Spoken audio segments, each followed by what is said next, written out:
What's going on, everybody? Byron Ryan here. We're here halftime with Byron Ryan.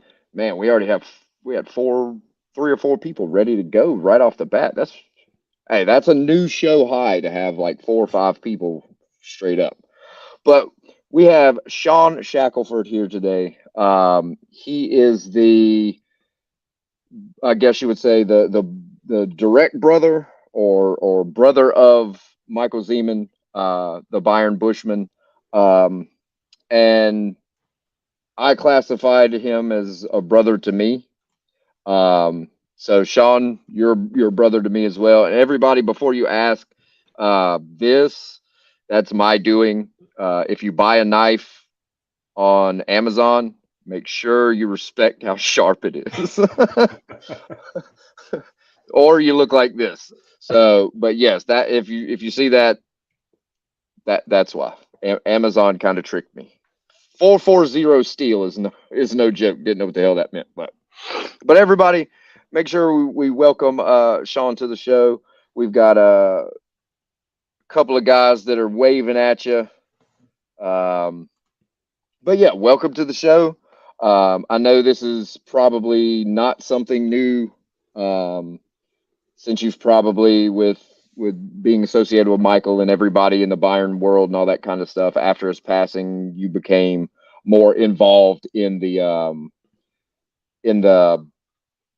I guess the culture of Bayern Munich, because you being Michael's brother, you're instantly, you know what I'm saying, a legacy family. You're in that culture, you know what I'm saying, along with all of us. Yeah. So how does that make you feel to know?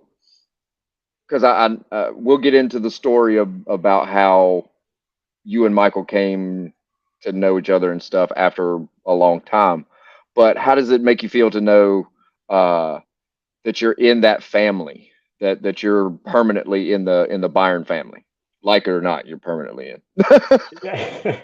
Look, first off, Ryan, it's a pleasure to be on the show. Congratulations with all the success and the voting I saw on online being the number one show. I mean, it's just an honor to finally meet you and be on the show. For me, it really started with day one. Mm, When I met Michael and knew that he was into sports in general, I had a feeling that we would really have a good bond, and we can talk about that here, a little bit later on. But knowing that he was a huge soccer fan after we started talking, after I first met him in 2019, it was kind of instant. I had followed a lot of English Premier League for a long time. I had followed the German Bundesliga for a little bit of time. I really didn't have a true favorite team, and I had never been to a European soccer match at that point in time. So, joking around with everyone saying, okay, whoever takes me to my first match, I'll be a fan for life type of thing. It was just an honor once I finally got over to Germany and with Michael and my dad when we took a trip later on that year to go mm. to my first Byron game, and everybody was just so welcoming. It's probably the Because best memory that I. once you find out who Michael was, and when you got to the game, the impact of him just being there. You know what I'm saying? Him walking around with the scarves on and all of that kind of stuff, and seeing what he means to everybody in Munich, even if they've met him and known him for years, or you know what I'm saying, if it's the first time you're ever meeting him. The first time I met him was in London in 2017. Was the first time I actually met him. Um, it's quite overwhelming to walk to a game with Michael, because you better be prepared for every third step to stop, turn, picture. Three more steps, stop, turn, picture. So I mean, it was crazy, and what's even crazier is if you called him a legend, he would make sure to instantly stop you and tell you, "I'm just a fan. He I'm would. I'm I'm I'm no different than anybody else." Now, But I would make fun of him and be like, "Well, you are a fan, but yet you lose the weight of a fan in sweat every time you put on those 60 or 80 scarves. You're losing basically my entire body weight just after that." But it's, you know what I'm saying, meeting him for the first time was an experience. because I'd seen him for years. You know what I'm saying, before even meeting him. And then Sure. when I lost my eye and got the Bayern Munich eye, the first person that messaged me on Facebook was Michael. And he's like, I hate to just say this, but I know you've been through a lot, but that is the coolest eye ever. Welcome to he's like, welcome to the family. I was like, but I've been a part of this family for a long time. Just now people know who I That's am. right. No, So yeah, it's just he was that guy. And I mean, in 2019, when he came to the US, he was actually supposed to swing through Charlotte to watch a game with me and the group here, but he never like could get down here to Charlotte. Now, does your dad still live in like around Raleigh, Cary area? yep. So they are in Okay. Raleigh. And funny story about the game, and I'll get into that a bit. The first time that Michael and I went to a game in Munich, he did not wear his outfit. Oh It just so happened to wow. be it was a complete fluke that we even made it to the game to begin with. My father and I we planned to go to Frankfurt this for years to go to an international auto show there, and we finally booked the tickets and we made the bucket list trip, and we got over there, and I just so happened to look at the schedule, and the day before we were leaving, Bayern was playing Red Star Belgrade. And so I told Michael, Oh, look, okay. whatever you can do, Champions League and so on, it's a home game. We had said we were going to drive over to Prague, and if you can get tickets, that would be great. He gets tickets Mm. last minute, and we drive direct from Prague to Munich, and we toured the city, and then ended up going to the game. But Michael was wearing a Dolphins jacket. It's the funniest thing in the world, and everybody was Is giving the him a hard same time. Dolphins jacket that he wore in the Thanksgiving picture? Same jacket. Yep. He's Because he wore that he jacket, and sent me he those pictures every Thanksgiving. he It would wore this. always be him doing this, and he'd Yep. have either a Dolphins jacket on, he'd have a Dolphins shirt. Yep. He may have he normally never had a Bayern T-shirt on, but And that's it was always some American NFL something, sure. and he's always standing there at the table with his arms like this, smiling ear to ear. And I was like, Michael, why are you showing me that turkey? He's like, because it's Thanksgiving. I was like, dude, I just ate like three-quarters of a turkey, man. I don't want to see no more turkey. He's like, red and white greetings. I was like, God, I hate you so much. Why are you doing this? That was, that's what he did. I mean, the only time I've actually seen him wear his outfit, and that's the thing, and I guess I'll talk about that as well. But he came to Chicago directly after I met him in June. So he came over to the States, him and his wife. They came down. It was my dad's Mm, birthday at the time, and that was the first time that myself, along with the rest of the mm. family, had met him. And he had his jacket, he had his outfit with him, and he showed it to us. And I actually got to wear it. That thing is heavy as hell, by the way. Yeah. But I got to wear it and everything. And we had a great time while he was there. Well, it turned out that Byron was doing their American tour that summer, and so they came back. Him and his good friend from Hungary, and they came over to Chicago. We went to the Chicago Fire Stadium, got a private tour and everything. And it's Mm. about 90 degrees this day, probably 95, Chicago humidity. I mean, it's awful. You're down in Charlotte, you know what I'm talking about. And he wore this Yes. outfit the whole day. Hmm. We went down into the city, we toured Navy Pier, we went everywhere, boat tour, did this whole thing. And then we go to the Chicago Fire game, and he's got the outfit on. So most of the time, people are not even really, let's just face it, in Chicago with the fire, the lack of support and so on, most people there didn't even know who the hell Bayern Munich was. But there was one Yeah. lady I'll never forget who were sitting in the main level right at mid pitch, and she comes running down, grabs me, and she's like, "Do you know that guy?" I'm like, "Yeah, that's my brother. Yeah, I know him." And she's like, "You're not going to believe this." And then she grabs me, she walks me over, she like literally grabs my hand, walks me over, and she shows me a book that she had. And in the book was a sketch of him in front of Allianz Arena in Munich, Yep. and she had gone to a game and got a picture with him there, and just so randomly happened to be at a Chicago Fire game and saw him there in his outfit, and it was just, and that's when I knew how much of a just a Impact. impact that he has Yeah. on and had on certain people. the one thing that I never did really, and that's, one of the things I just is more personal than anything.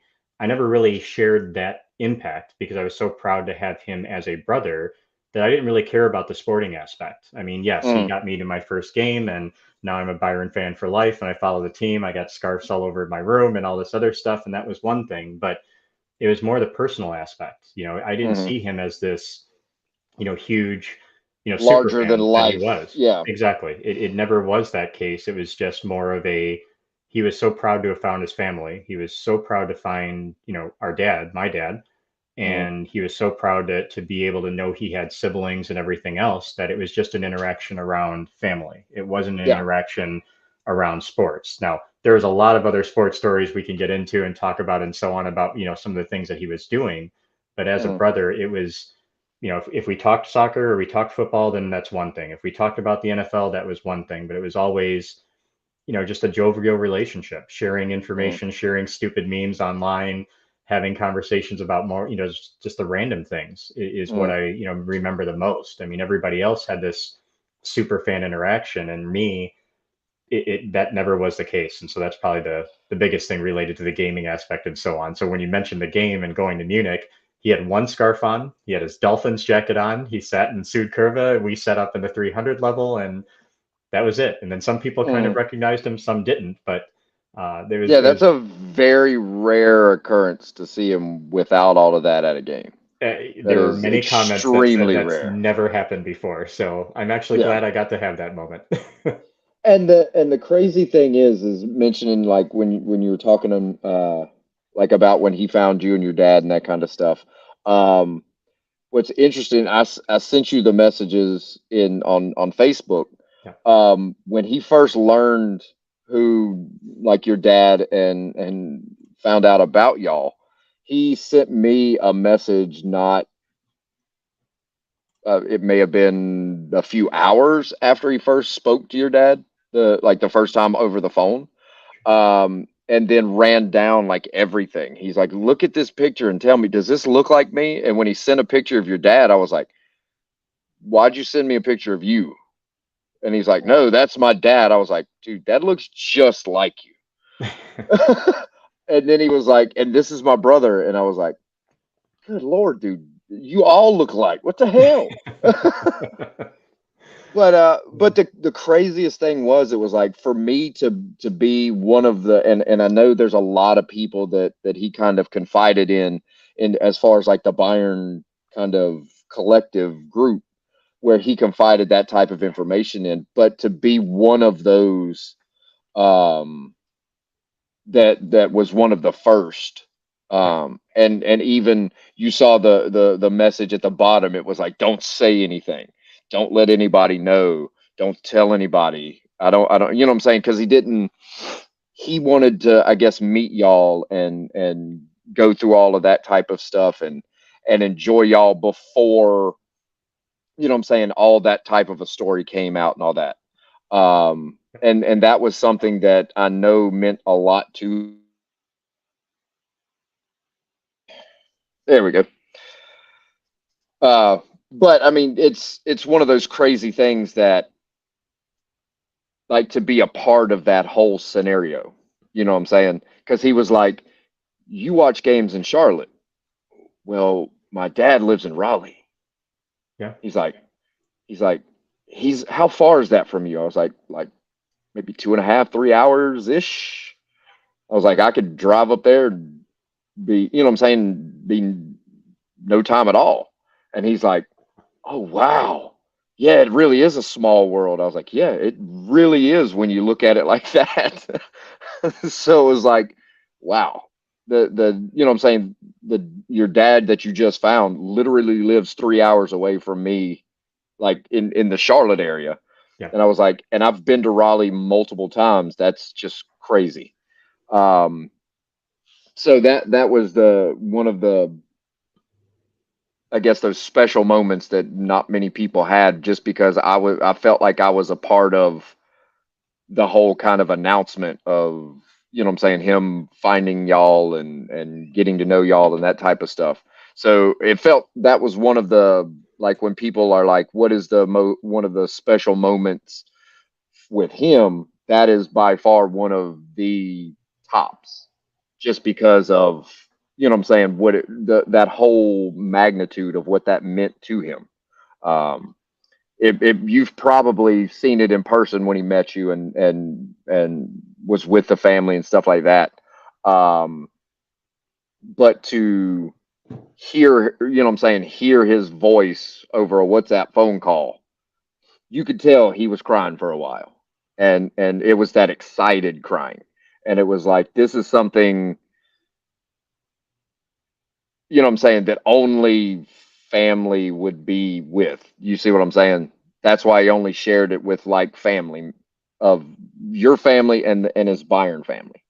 Um, but I will say, when the last time I went in 2022 after he passed, um, I went to the Stuttgart game, which is the last game of the season.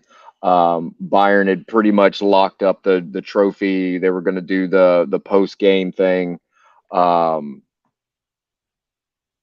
I think I watched 2 minutes of that game, maybe, um, because I'd watched other games. You know what I'm saying, on that trip, because I was there for like 2 months.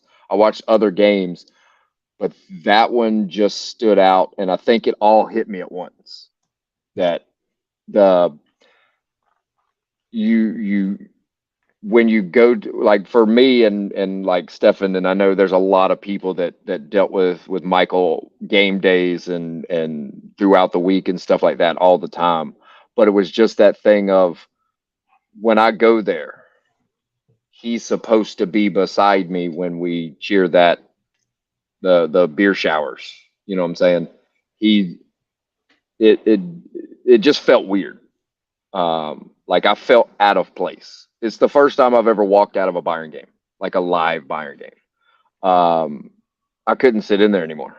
Um, so I went outside and was smoking, and one of the other guys that me and Michael hung out with walked out and was like, "You okay?" I was like, "Dude, I can't take this.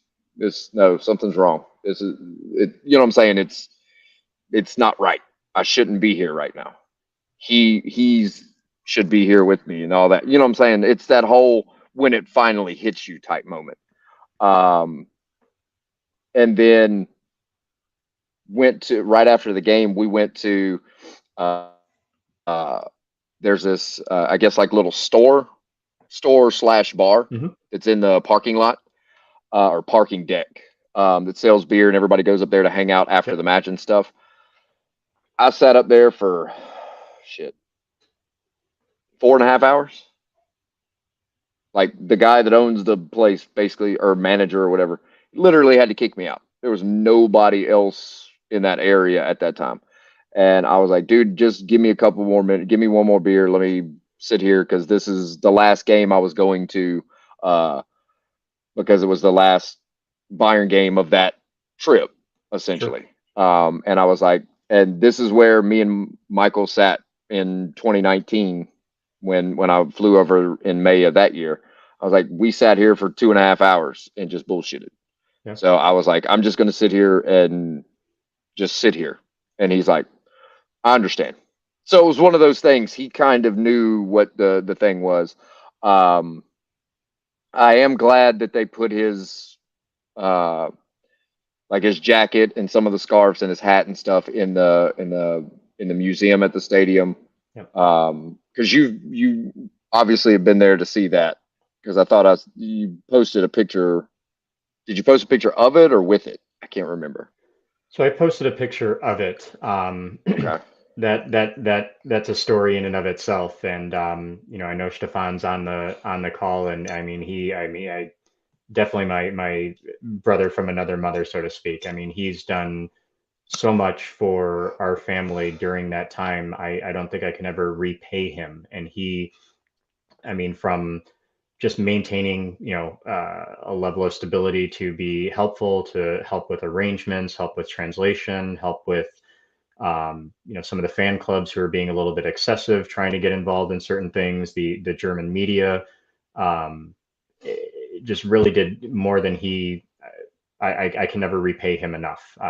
And so I'll just leave it at that. But I guess the story, unfortunately, when he passed, he was in Qatar at the time for Mm, the draw, and he only had his hand luggage with him. So his actual suitcase, which had his outfit and a host of other things, was essentially not picked up at the time. And I don't even still to this day have all of the details. I can only make certain assumptions, but um, no, obviously he passed away. that was his Germany uh, German national team one, right?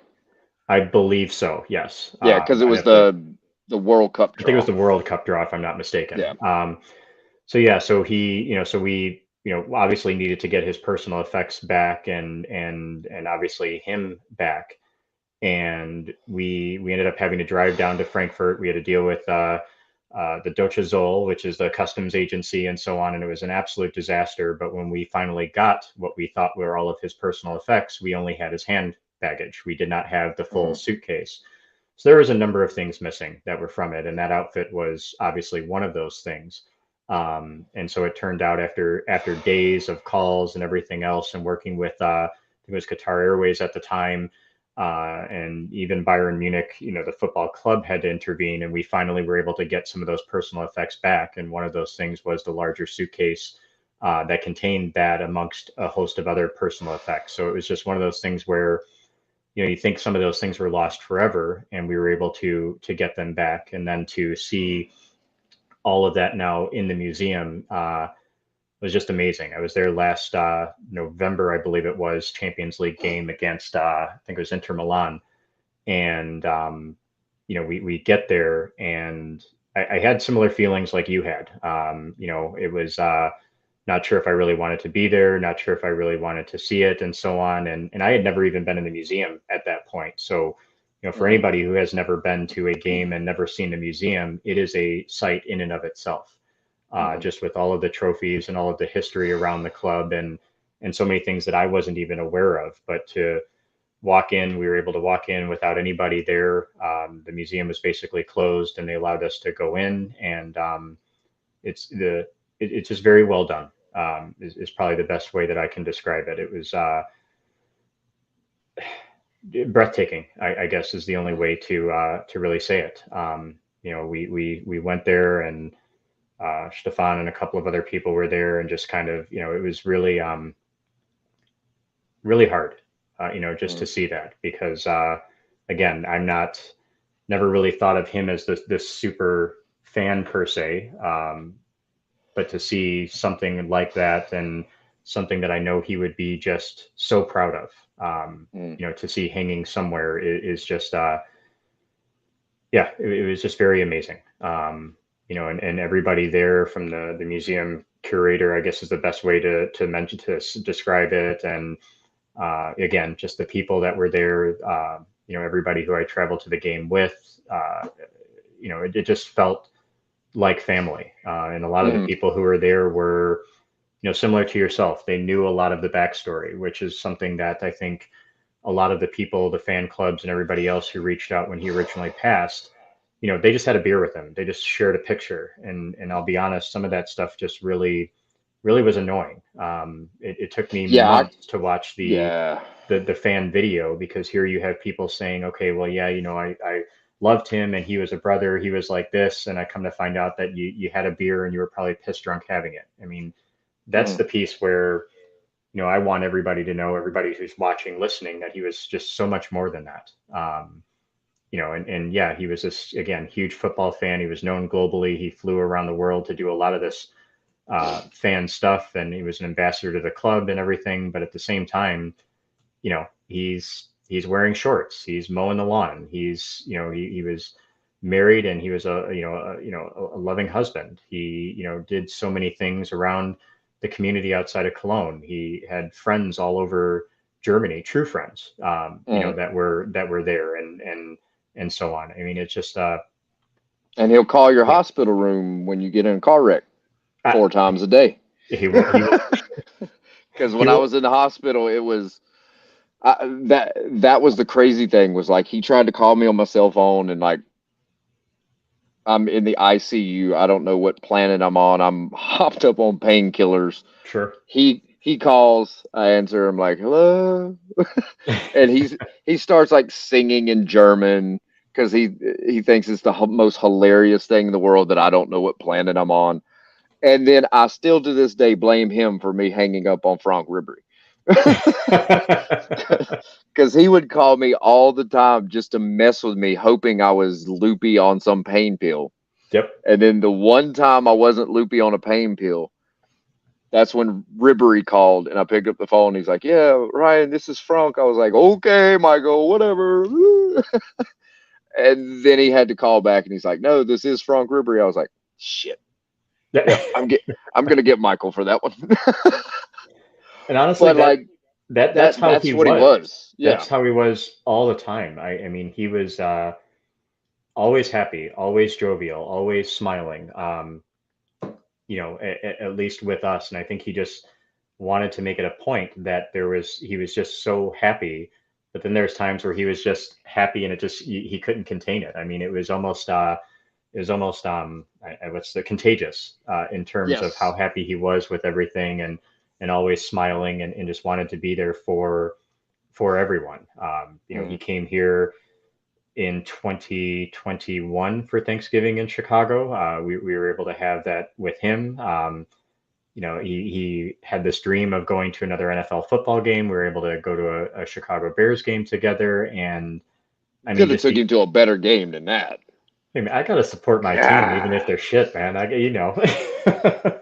Lord Jesus. I mean, But I'm a Falcons fan. I can't say a whole fucking lot.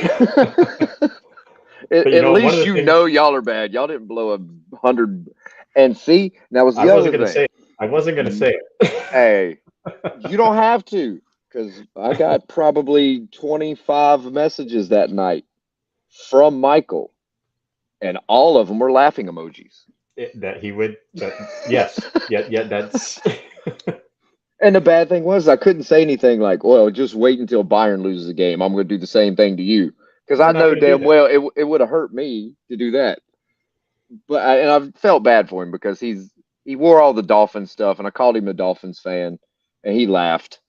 And I was like, at least we've been to a Super. He's like, well, we've won one. I was like, shut up. God. So he always would one up you on that type of stuff because it was like he got lucky that they had their undefeated season and all that stuff. But Well, those are he things. reminded me often that they beat the Bears to lose our undefeated season. So this isn't just you. It was, I think, maybe 2 days into the conversation, I found out he was a Dolphins fan. That was the first thing that he said. So, of course, I immediately put him on a plane to set. I'm just kidding. No, it was just one of Well, those and the things where crazy thing is when you would ask him like why you're a Dolphins fan, and he would bring up like Don Shula and yeah. Dan Marino and all of that, and I'm like, dude, you know more about the damn Dolphins than some Dolphins fans. Well, And here's a little known. he would be wide awake for every Super Bowl, which is the craziest thing ever. Well, I'll give you one better, and that's probably the thing that I miss the most is that he would be up in the NFL season all the time. Um, Yes. he would be so every game. Obviously the noon games here they start around 7 p.m. German time, so he would be up for those. He would then be up for the late game, so that's 2 o'clock. Sorry, 3 o'clock Central Time, so that's going to be right around 10. And then he would take a little bit of a nap if that game or the afternoon game wasn't very good or if it wasn't on German television. But the Hmm. Sunday night game and the Monday night game were on TV all the time. And I would get a text Hmm. message every Sunday night, Monday night, and with an NFL logo or something, it's game time. And while the game might be going on, we would always message each other during those games. So Hmm. Monday, Thursday, Sunday, every religiously, we would send messages back and forth and we would talk about the NFL. And he was just Hmm. always watching every single game. He was always in tune with what was going on. So it wasn't just the Super Bowl. I mean, even if the Dolphins weren't the game of the week, so to speak, or the game on German television, he was Hmm. watching and he knew in some cases more than me about certain things. And in some cases, some Yeah. of the replays wouldn't come over. So he's asking me to send a screenshot and send something back or send a video. I mean, it was Well, just, and the crazy thing is not just the NFL. He would follow NCAA as well. You would follow like the NCAA? national championships and stuff like that, because when Clemson was in a few of the national championship games, he knew that was my grandfather's like favorite college football team. And that's based off of the hours me and him would spend in Munich at a bar just gabbing, talking, you know what I'm saying? Sure. Like basically like family gathering type stuff. Yes, Devin, we see you with your ugly Vanderbilt shit on. Shawn, that's Devin. Devin, that's Shawn. Nice to meet you, Um, Sean. I do but miss it as well. but he would sit there and like he wanted to know everything about my grandfather because of that's who made me the Bayern fan, and he was like, so he's a Clemson fan, but are you a Clemson fan? I was like, no, I'm a UGA guy. He's like, oh, the Bulldogs, and I was like, God damn, this dude knows everything about college Yeah. football. So the crazy thing was is like when Clemson won the first national title since '82. I got a WhatsApp message. He's like, your grandfather's smiling down on you. Yep. And then when Bayern won the Champions League, in it, the only thing he could, you know, what I'm saying that was there was he, you know, what I'm saying I should have been there with him. You know, what I'm Yep. saying it was always the that drives me nuts is Michael always kept telling me UGA would win a national championship, like while I've been actually on Earth. They've won two, but I wasn't born when that happened. 47 and 81. Well, the thing is like he kept saying like it's gonna happen. Y'all are that good. It'll happen. It'll happen. It'll happen. And then all of a sudden, the past 2 years, it's happened, and it's something that I can't, you know what I'm saying, send that message to him to be like, dude, you called it like 3, 4 years ago. You were calling it as Clemson was winning. And it was just one of those things. You didn't know how much of all sports that he knew about. Like he knew F1. He knew, I don't understand why, but he knew tennis. He knew tennis. That's he when I he told knew him. I told him not to message me about tennis. I yeah. don't know anything about it. So It's so yeah. you did the same thing I did. Yep. Yep. He I told was me he like, was I have watching no idea. Who is his Joker. F1 driver? Um, That's a good question. That I I did know not that know. I know he liked Michael Schumacher. Yeah, of But course. pretty much every German loves Michael Schumacher. So I don't know if like his new one was like Mick Schumacher or if he had somebody else, but I know he really, really respected Lewis Hamilton. I know he was like 100 because it was the thing of Michael liked the people that would stand up for what they believed in Hmm. and stood up for what was right. And Lewis Hamilton basically is a walking epitome of that.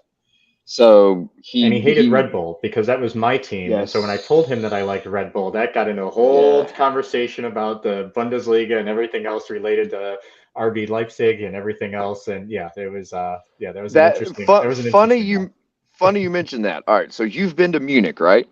Been to Munich plenty, yeah, a So few times. did you ever drink a Red Bull in front of him? Oh yeah, yeah. Did he? So he didn't grab your can and throw it across the street. No, see that's the family. Did it to me. That's a true brotherly love that he's yeah.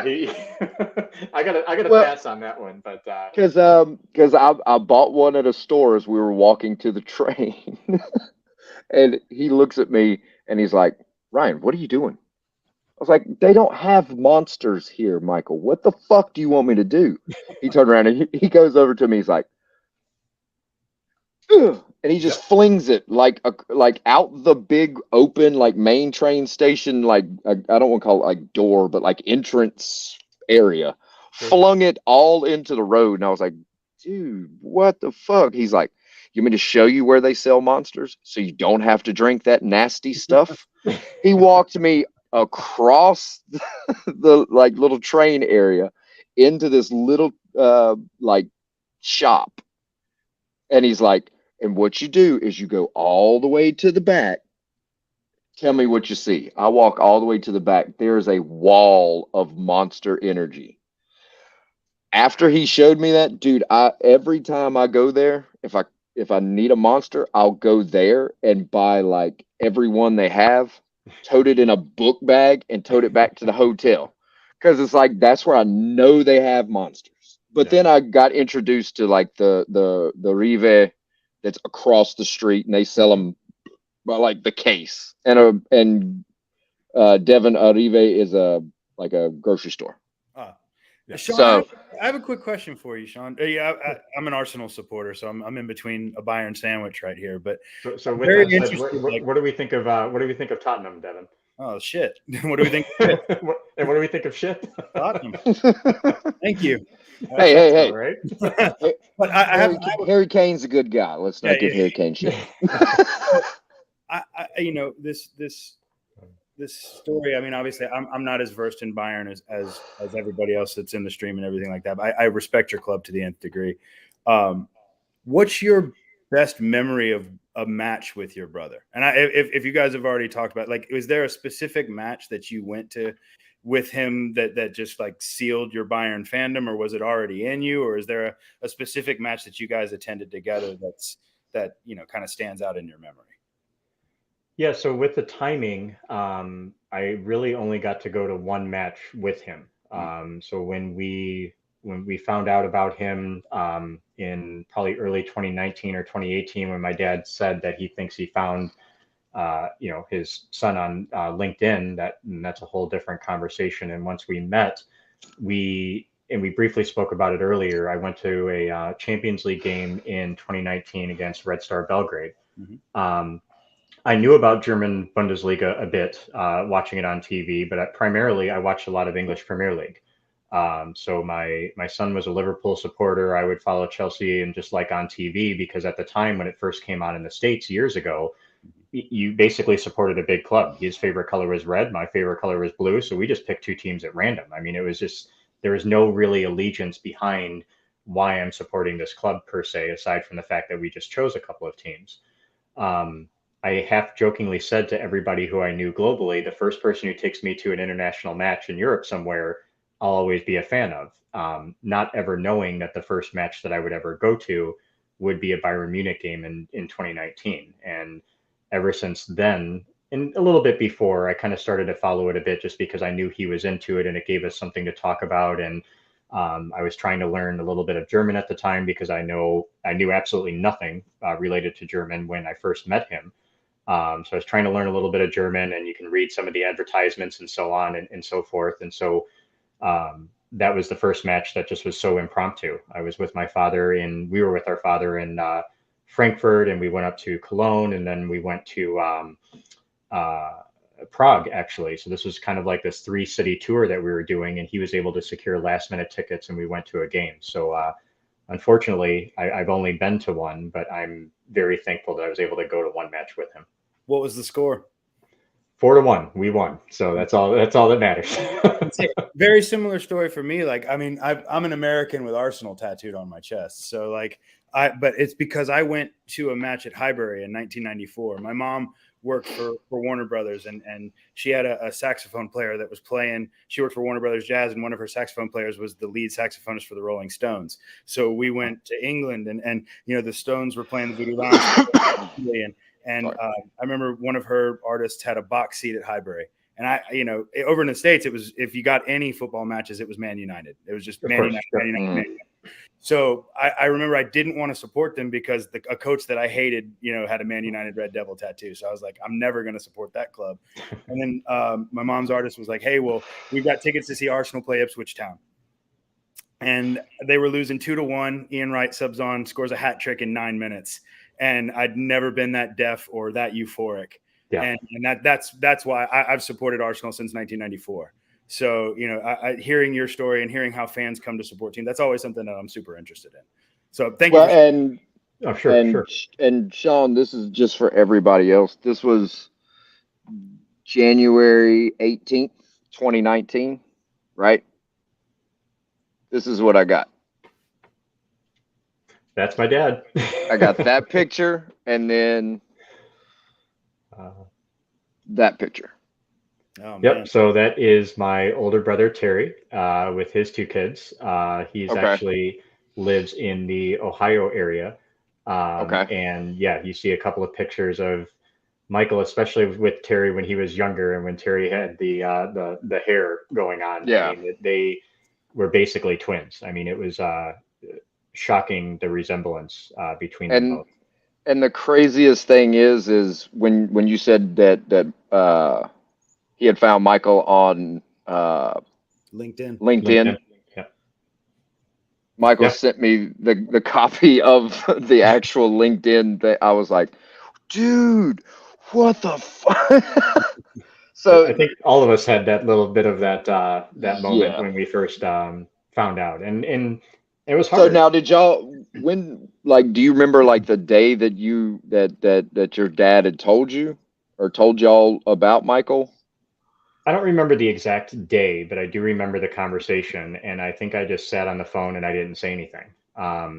You know, I'll honestly, it was kind of a just a mess of emotions, right? I mean, Mm, you're being told this, and he's like, oh, and he kept saying that he was a big soccer fan and everything else, and maybe that was his way of trying to bridge the gap a bit because I'm a huge sports fan, and that's pretty much mm, the only thing on my TV. I don't really watch much else, so I think he tried to bridge that gap, but there were challenges. mm. When you say certain things like that, with other family members, with my sister, for example, didn't take it as warm and welcoming as everybody else, right? I mean, it was just a very challenging conversation. And then we go to uh, North Carolina, and then we kind of found out, I won't say last minute, but it was relatively last minute that they were going to be in North Carolina, that they were going to be coming over, staying, and so on. I mean, it was just, Kind of like an all-in-one, like just whoosh, kind of just well, it rush was, type feeling. it was very much so. If we would have known, for example, we had if this was a possibility, and again, I don't know, I can't speak for my dad and so on, but if you kind of knew this years and years ago, I mean, that changes a lot of things. I would have taken German in high school, for example, instead of taking a couple of years in Russian because I just took a language just for the sake of taking one. Mm, Things like that. We didn't really grow up with passports. We never really had the need or even want to travel into Europe at that point in time. Probably would have gone on a foreign exchange trip to Germany, for example. I mean, there are a number of different things to try to learn the culture. So mm, the unfortunate part is, ultimately when he gets there, obviously he speaks English. His English was fantastic. yeah. His wife's English was not very good. I mean, she spoke a little bit. Don't get me wrong. I mean, a lot of Europeans do speak a little, but Mm, aside from that, nothing. So that yeah. same day when I met them, I went downstairs in the basement that night and just started on Duolingo, and took that for like 3 or 4 years just so I can get through an airport or have an idea, if she needed something, or can I get you a glass of water? Just, I mean, stupid Mm. things, but I tried to make an effort to really try to immerse To myself in bridge it. that gap and make it more to basically bridge the gap, make it easier accommodation type thing. Is that kind of makes more sense or Yeah, I think definitely accommodating. But I mean, you're never going to be as accommodating in a yeah, foreign language that you learn in 3 months, right? I think it was just more or yeah. less, I wanted to have some other way to relate. I mean, I'm when I was found out I was 40, I think 40 or 39. I mean, now, I mean, you've gone 30 something, 30 plus years, almost 40 years, not knowing that you had another brother that was Okay. around, to finding out that you not only have a brother, but he's from Germany. He's a German citizen. His wife's a German citizen. So obviously they speak fluent German. I mean, it's kind of Yeah. like a mental, dumpster fire at first, to, Mm, to be honest. The part I'll never forget, though, is when we got to North Carolina and walked in the mm. door. My dad actually had left. He, I guess, went somewhere to, I don't know, prepare something for the day. And they arrived and were welcomed by my mom at the time. And my dad hadn't even gotten there yet. Oh Lord. So I get in the house, I walk in and, said hi to my mom. And then I saw Michael sitting there. Mhm. And I'm kind of sitting there with this like, holy shit moment. But when he first gave me a hug, then we sat down. I mean, it was just weird. It was Mm. just one of those things where you kind of just get on like you never left off, and I never had a beginning, and it was just one of those things where, and I really give that a credit to him. and Andrea and everyone else, because everybody was just so welcoming. Even and I'll tell you right at the now, game. Devin, you've never had a hug from Michael. No. A hug from Michael lasts an eternity. And not only that, he's not a small individual, right? No. He's about 6'4". He's about 200 something pounds. It lasts for a while. It's an you're done intense with that hug when he's done with when that. he's done. That's right. It's a bear hug. Definition of a bear hug. I have a quick Right. question. He would snap a bear in half. Where did I mean, obviously, like, there's fans, and then there's fans recognized the world over. Like, where did his Bayern love come from, and where did the decision to assume the Buschmann personality, like the scarves and all that, was that a conscious decision, or was that just something that a character that he developed, or and I'm asking from a place of ignorance, like, where did his personality come from? So I think his personality, the persona, I guess, he's always had. And I say that because that's, we would go to a shopping mall in the US and he would see Cinnabon. Most favorite thing that he ever liked was a Cinnabon. He had to have Cinnabon. The reaction that he would have looking at a Cinnabon is probably the same reaction that he would have if Byron won. That was just his persona. That was his personality. So I think that was the simple part. He's always had that. The love for Byron, I don't know exactly when that started. I think oddly enough, I believe he was born in the southern part of Germany, more near the Stuttgart area versus the Munich area. So how that actually came about in terms of him following the club is not really something I didn't really I never got into it with him I just either. really just knew that he was a huge Byron fan. But as the time and the years went along, he started collecting a lot of these patches and a lot of these, scarves and so on and so forth. And then his mother basically sewed all of these patches on, and it just kept growing and growing and growing to then you're at every single game, or you're traveling to all of the away games. You're on all of the charter transportation to Champions League events and so on and so forth, that people recognize this guy who's, 6'5". He's a big individual. He's always smiling. He's always happy, and people want a photo. And as the photos, I think, started circulating and kept circulating and circulating, that's when, that bigger, than life experience, started to come about, and people started recognizing him. And like Ryan said earlier, if you're near him and somebody were to ask for a photo, when he came to Chicago and we went to a Chicago Fire game, when people wanted photos, he's giving photos. We're walking down Navy Pier and there are multiple people just coming up. I mean, it's almost like I felt like I'm the security detail, for Christ's sake. It's just like, can I just have a moment with my brother? Can I have a moment with Istvan? Can we just share this, the fact that he's never seen all of this in Chicago? And I just kind of want to show him a great time in Chicago. And it's every 2 to 3 minutes, you're getting stopped for a photo and so on. And so I think from my perspective, he's had the personality forever. But I think the part that you missed is that, that was the first and only time he did it with me. Everything else was like you're sitting down on your couch wearing whatever you're wearing. I mean, he would wear a Bayern Munich shirt, every once in a while, or a T-shirt and something and so on else, but he would never wear the outfit. I literally only saw him wear the outfit twice. He wore the outfit when he first came to the States, when I first met him, and he took out everything out of the suitcase and kind of showed it to us, and I got a chance to wear it and so on. And then he wore it when he was in Chicago. After that, and if you ever see him have to actually wash all that stuff, that's like a 2-day process. I could only imagine. I have a picture somewhere. I don't have that picture queued up, but I do have a picture of when he does wash it, and it's hanging drying, and there are so many scarves hanging off of this hanging rack in their backyard. Have you seen the video of him? I don't know. There was one of the news outlets did it.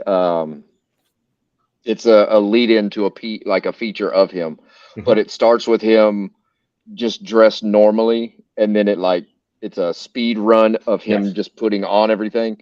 Yep. Dude, the speed run takes a minute. Oh yeah. and that's as fast as he can go. And it's like, dude, this guy's incredible.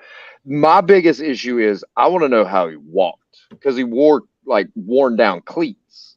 He didn't wear normal shoes. No, and the shoes had So they holes were, in them. yeah, So when you're in Europe and your feet are that big, you can't get those sizes in Europe. So when he came to the States, it was always the Converse store. That was his favorite shoe. So he had to go to Converse, and we spent hours in there. And I mean, and he always had these loud colors. yeah. So, bright And yellows, bright. his shoes that he wore with that outfit were the black and red, or red with black stripe Predators, Yep. And Adidas Predators from like the 90s. from the 90s. With the Because ripple toes. yep. Yeah. And they had The little lines that go down the side, the Beckham Predators. Beckham Predators. And he'd always told me these are the only ones that are comfortable when I walk around at a game. Yeah, and I found that extremely hard to believe.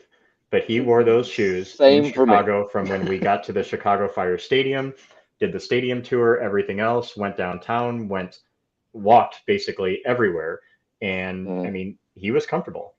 I'm sitting here in a short sleeve shirt and shorts, and I am dying. It is 95 degrees outside. It is hot. I need water. I need a beer. I need something. And he wasn't bothered.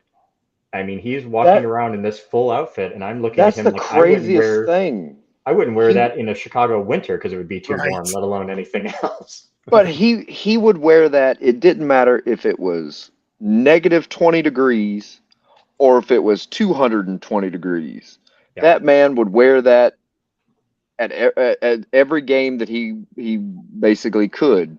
And when I saw him at the Arsenal game in London, I asked him, I said, "You're not hot?" He's like, "I am burning up." I had 15 scarves on myself, but I had them like wrapped around my neck, around my face, going down my jacket, like under my arms, to kind of like do anything I could to warm myself up, because like hand warmers got taken at the damn airport. Yep. Well, I didn't know that at the time. So he laughed at me when I told him I tried to bring hand warmers. He's like, "Oh, that's why you just dress like me." I was like, "Michael, there's no way in hell I'd be able to take 2 steps wearing what you wear. My legs would give out." But the coolest thing is like when we went marching down the main street leading to the Emirates, you would assume, and based off of watching videos and stuff, that cars aren't on the road.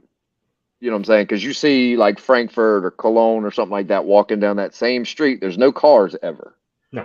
When we went walking down there for the Champions League, there were double-decker buses, cars, everything going down that street. And Michael's only thing was to tell the guys, "Hey, we're going to let Ryan walk in the front." I took that as the coolest honor in the world. Michael took it as, this is going to be the funniest shit ever. Because Ryan's never led a mob of people down a street. I was like, "Michael, I don't know where the stadium's at." He's like, "Well, don't make a wrong turn, because if you go down the wrong way, we're all following you." I was like, "Holy shit, what am I supposed to do?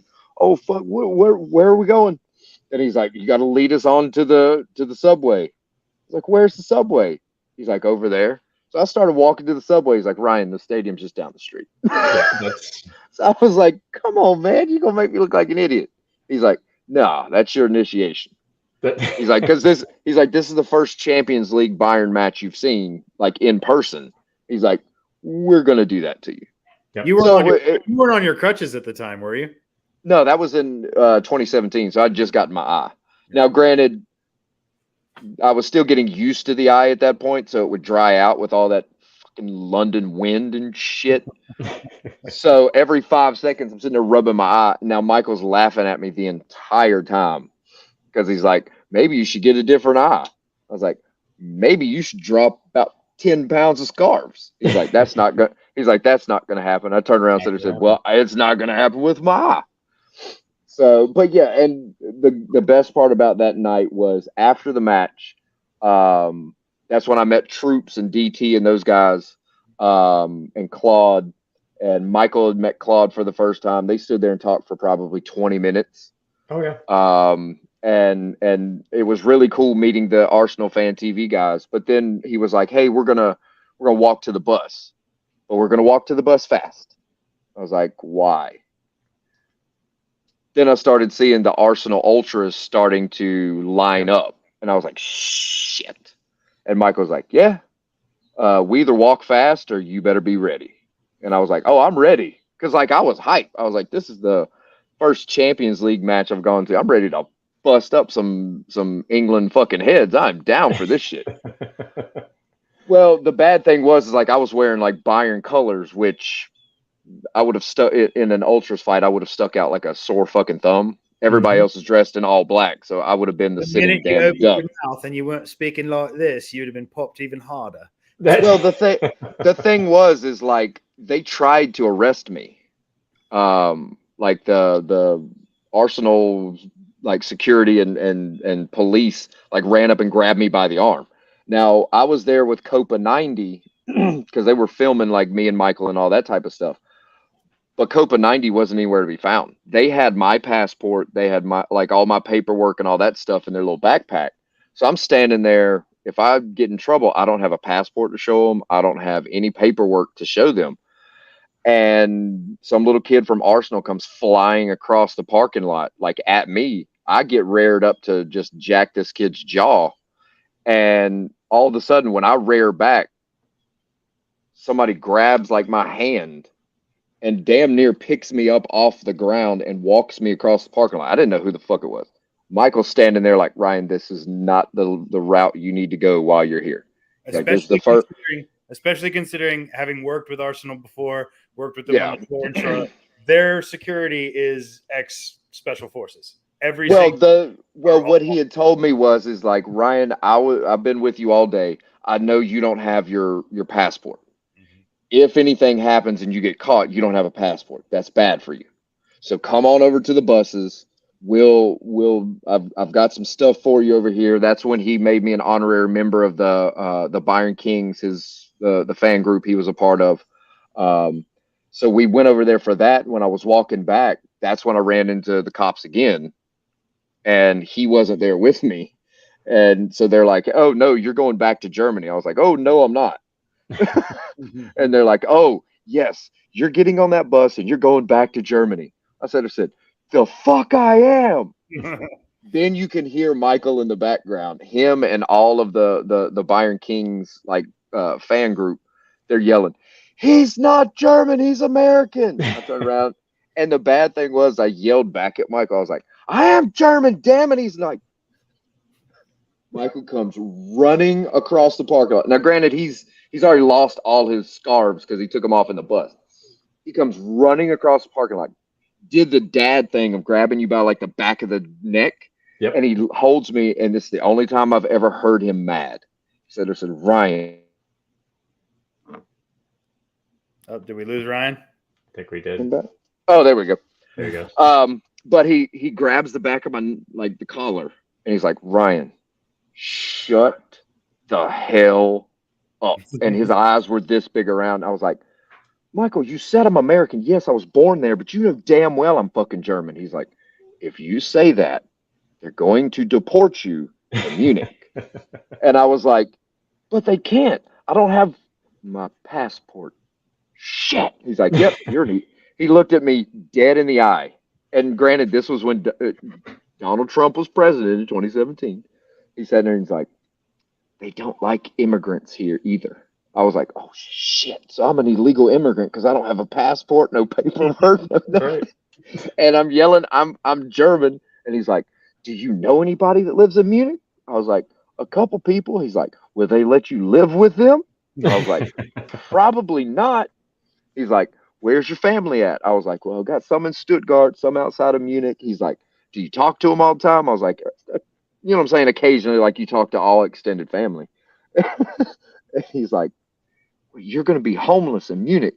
So shut up. He's like, let us handle this. You just shut up. I was like, okay. So he's sitting there. He's like, he's American. He's American. Let him out. So the cops are like, let the Yank by. I was like, oh no. They call me a Yank. Shit. So once they yelled the Yank thing, then it was the whole, you know what I'm saying? Everything turned from let's beat him up because he's a Bayern fan to, what do you think about the new president? And I'm like, oh Jesus, those are the questions I don't want to answer.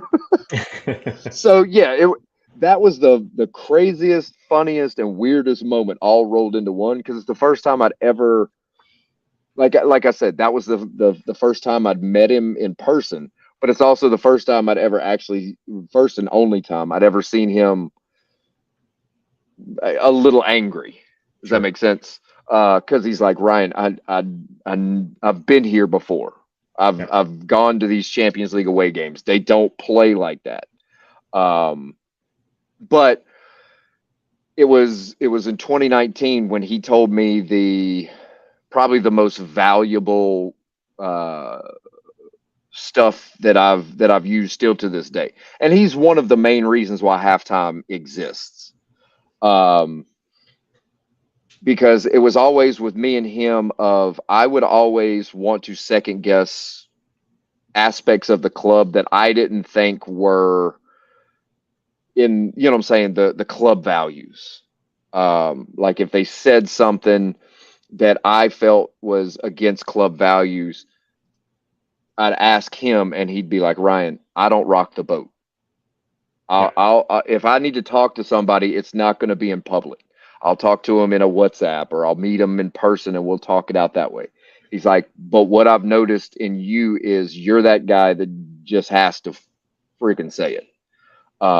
He's like, there's going to be a lot of people that tell you you need to do it this way. You need to be more nice. You need to be less, what do you call it? Like aggressive.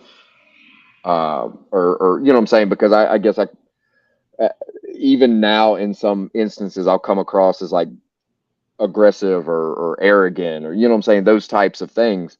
And he's like, Ryan, people will tell you to calm those down. Just be who you are. And I was like, but people keep trying to tell me that like I'm the could be, if I change this and change that, act this way and talk this way, that I would be the US version of you. He's like, Ryan, there's nobody like me. There's nobody like you. There's nobody like this fan or that fan. He's like, we're all fans. Just be who you are. Okay. And he's like, even if the club tries to change you, don't be that yes man. He's like, for me, I don't want to rock the boat. He's like, I try to stay neutral on all of that, even though like in WhatsApp messages and stuff like that, I've got where he's like, what in God's name was this person thinking, or why did they say this or that?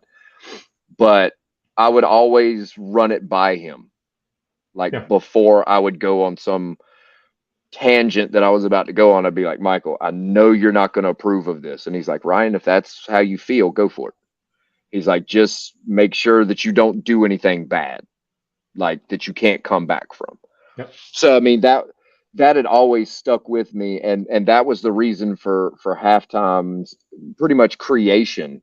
Because I'd wanted it to go one way, and then talking with him all of those times, and sitting with him, and even bouncing the ideas that I had for halftime off of him.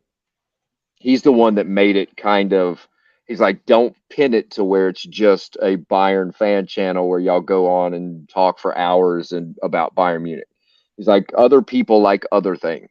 Other people have opinions on other things. So bring, you know what I'm saying, use them as guests. But he was kind of accurate when he's like, yeah, you do understand the way that you talk, you're never going to get an active Bayern player.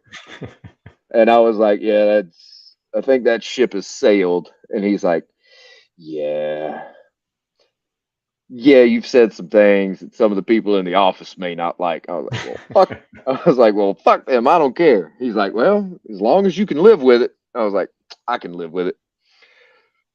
Multiple years on, I'm like, God damn it, that would have been great content if I would have shut the hell up back then. So it's like, oh, well, I guess I kind of would have taken his advice of be a little more easy with it. But overall, he's the guy that you like. For me, he was a brother, a mentor, like I told you in after he passed, and I added you on Facebook and stuff. But it's like he was a mentor, brother, father, all of that kind of rolled into one. Because when I would go over there, he would be that like that dad figure that like or older brother type dad figure. Does that make sense? Yeah. Where it's like, Ryan, I know you're about to go hang out with the Sud Curve guys. Just be careful. He's like, I don't want anything to happen to you because in 2019 is when had just gotten done with my wreck and all that kind of shit.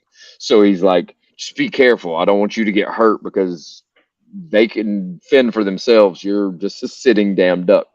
So like when the 1859 crew kind of tried to jump me at the Marienplatz, he was one of those that I messaged, and he's like, I told you to be careful, and you're not doing it. So in 2022, that's when I was like, okay, now I'm coming back and doing what Michael actually told me to do in 2019 that I didn't fucking listen. He's like, when you're walking around town, try not to wear all your flashy Bayern shit. Because he's like, sometimes you kind of want to fit in, not stand out. And it's because you've seen the picture that I have of the hand painted Bayern jersey and all of that stuff. He's like, Ryan, there's only one hand painted Bayern jersey and you own it and everybody knows you own it. Yep. He's like, it may not be the greatest idea to go wandering through Munich late at night wearing that jersey. So like in 2022, the first thing I did was I went and bought like regular clothes. It was a little chilly, so I bought a Jack Wolfskin jacket and another Jack Wolfskin jacket that was a little bit lighter. It's like, I'm gonna fucking fit in this time. Yeah, it still didn't work.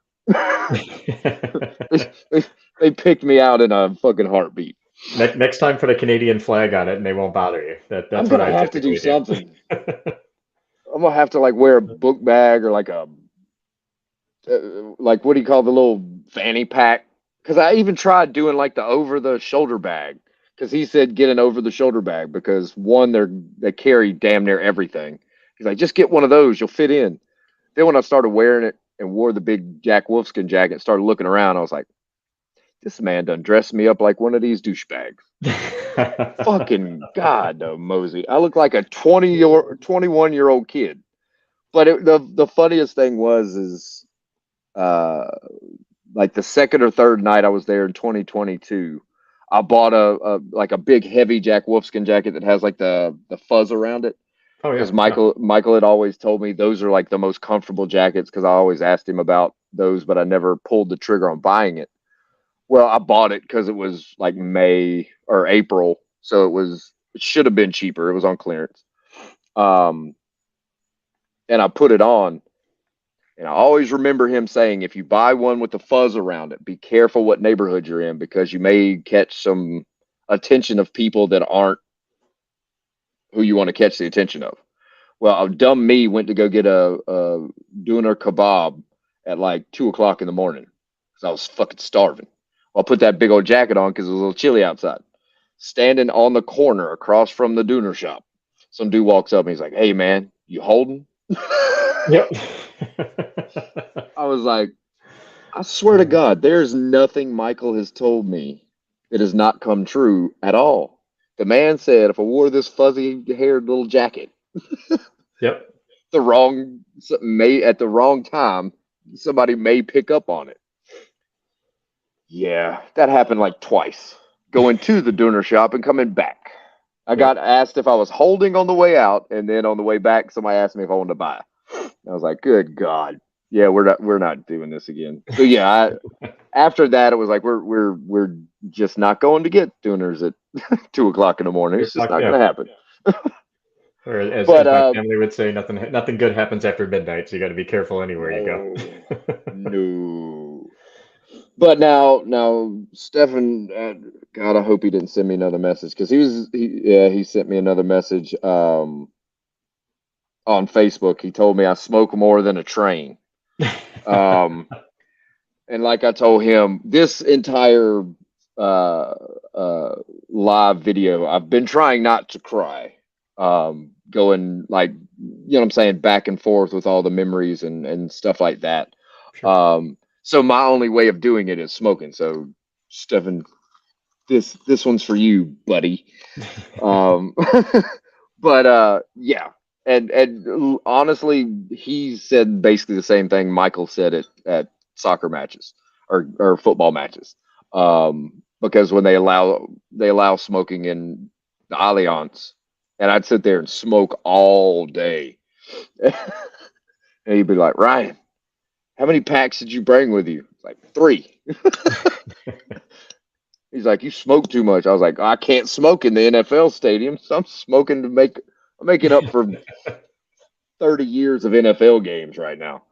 So I mean, that's why I love having you on as a guest, because it's just one of those things that you have stories from when, you know what I'm saying, when he was with you, and then like my stories, and then you've got, like, I know Stefan has ungodly amounts of stories. Oh yeah. Um and when you were talking about like when some of the fan clubs got a little overzealous, we'll put that as in that way. I know Stefan was one of the ones. He was actually one of the ones I messaged to find out, hey, what can I do to help? Because I knew him, and there's a handful of others um, that actually, you know what I'm saying, knew him and knew Andrea well enough to be able to make sure that worked. Um, I'd met Andrea once, I think, in all the time that I've known Michael. I've met her once.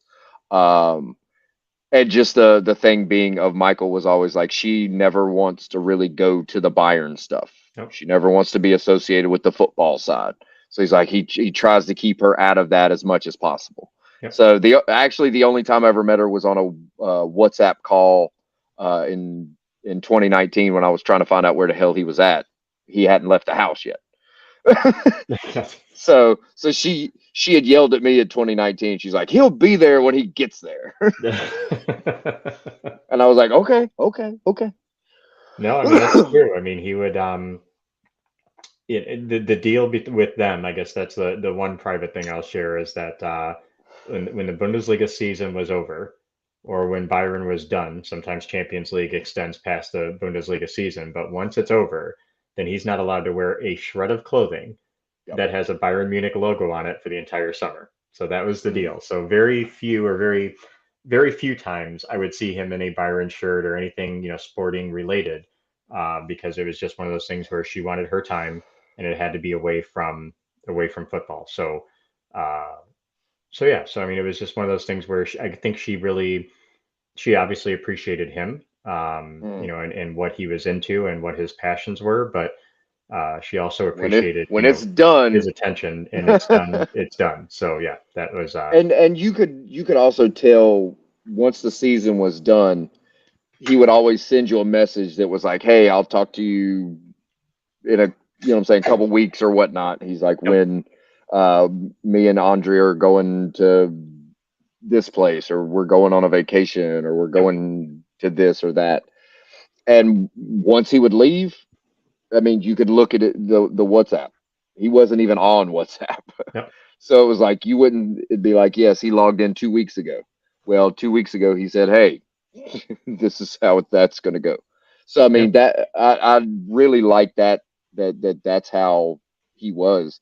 But it was that whole thing of once everything had happened, I can only imagine what she felt as far as the shock of just finding out the news, you know what I'm saying, to begin with, not to mention everybody from this group and that group and this group and that group just blowing up her, you know what I'm saying, the phone at the house or whatever, blowing up her cell phone, and just, you know what I'm saying, constant wave of people.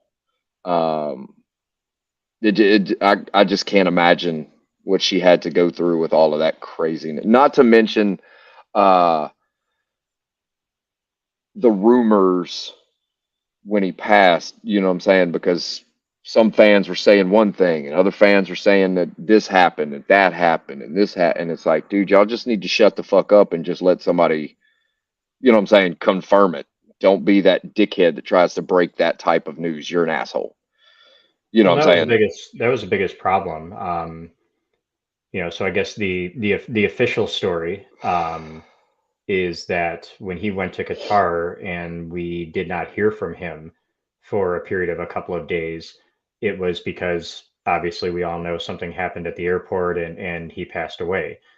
Mm, The interim period was the communication breakdown, if you will, between the Qatari government and the German government, because you now have a German citizen in a foreign country and they have to follow certain protocols in order for notification. So we were in the dark.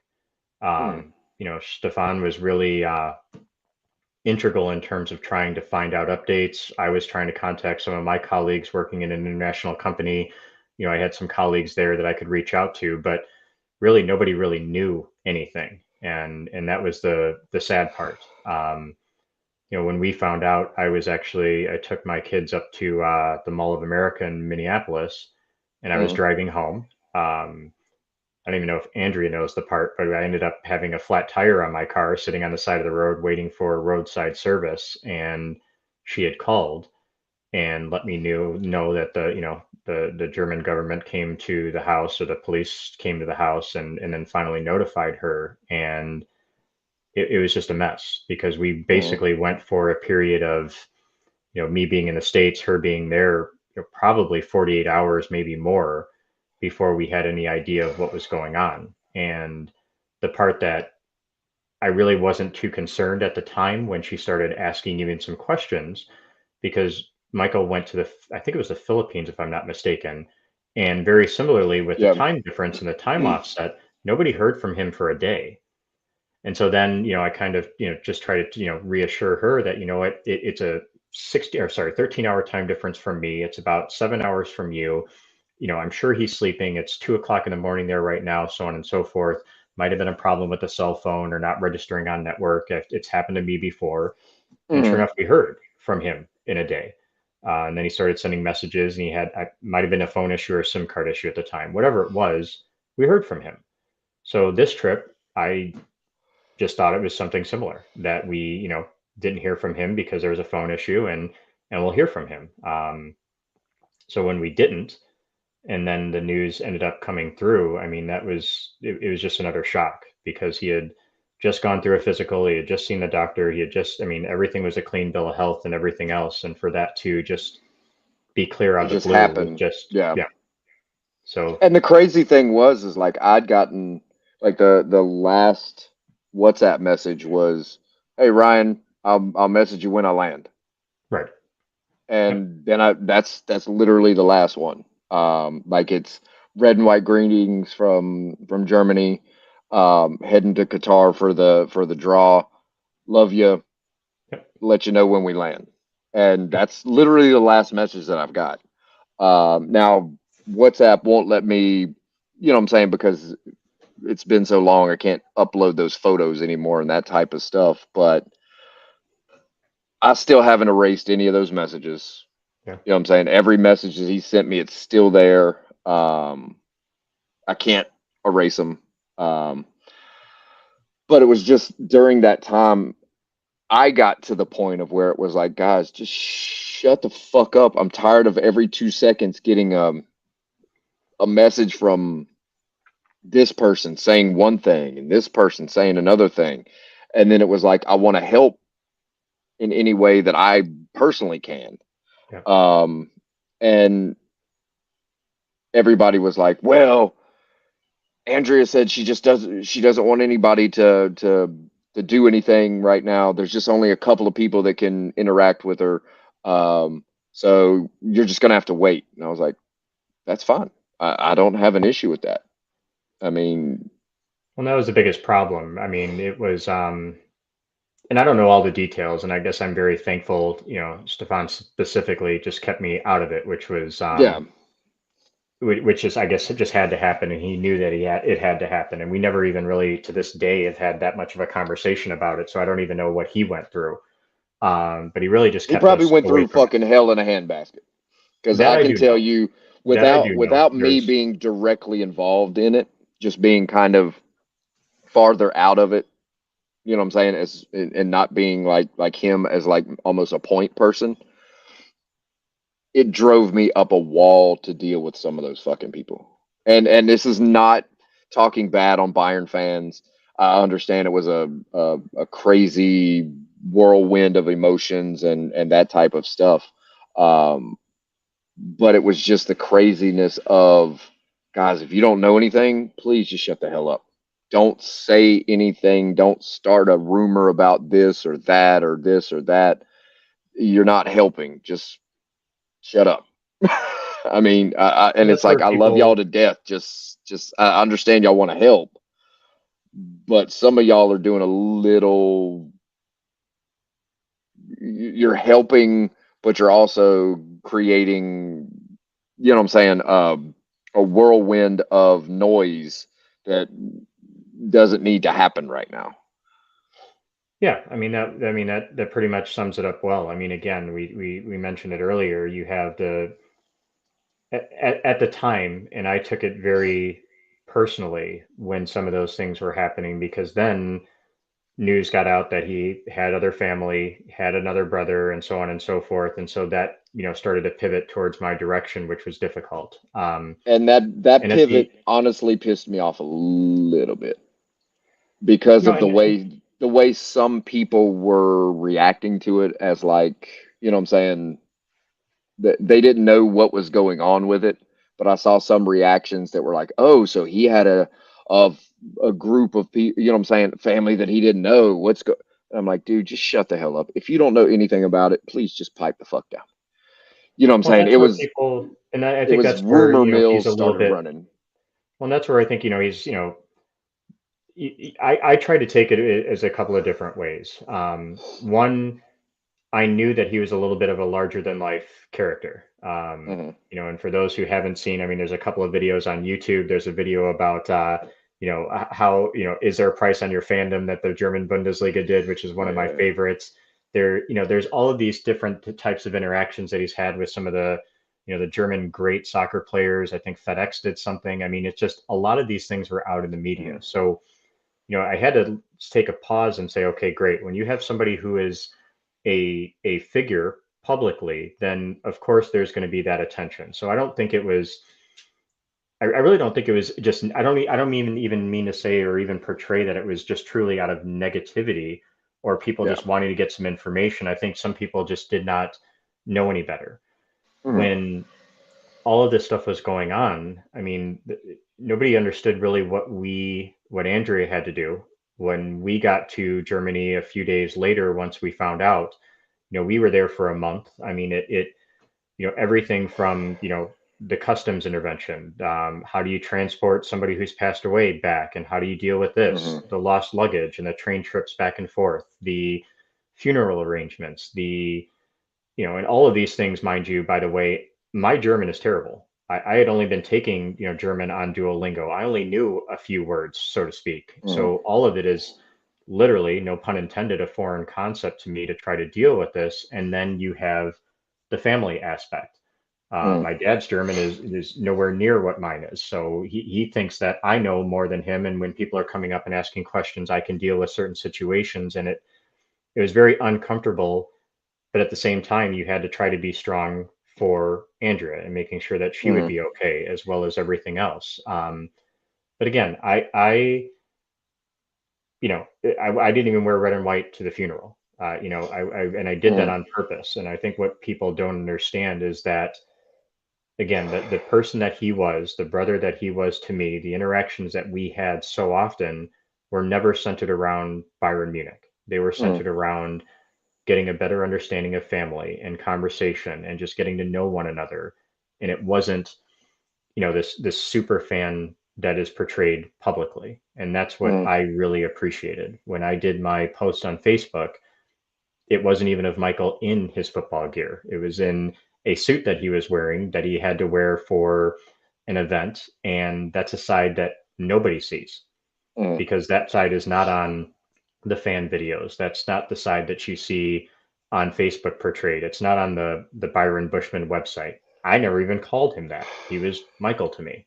Hmm. Um, and that's where I think over time, and I've had a year or so to pretty much kind of process it. It's been it's been easier to talk about. But for the first few months, I didn't want to have to deal with any of it. And then going to the stadium to see uh, his outfit, I didn't know how that was going to be portrayed or how people would portray me. Mhm. Even at the funeral, there was a lot of people there that I knew were close to him, really close. Um, but you have family there that doesn't speak German. The entire Mhm. service, for the most part, is in German.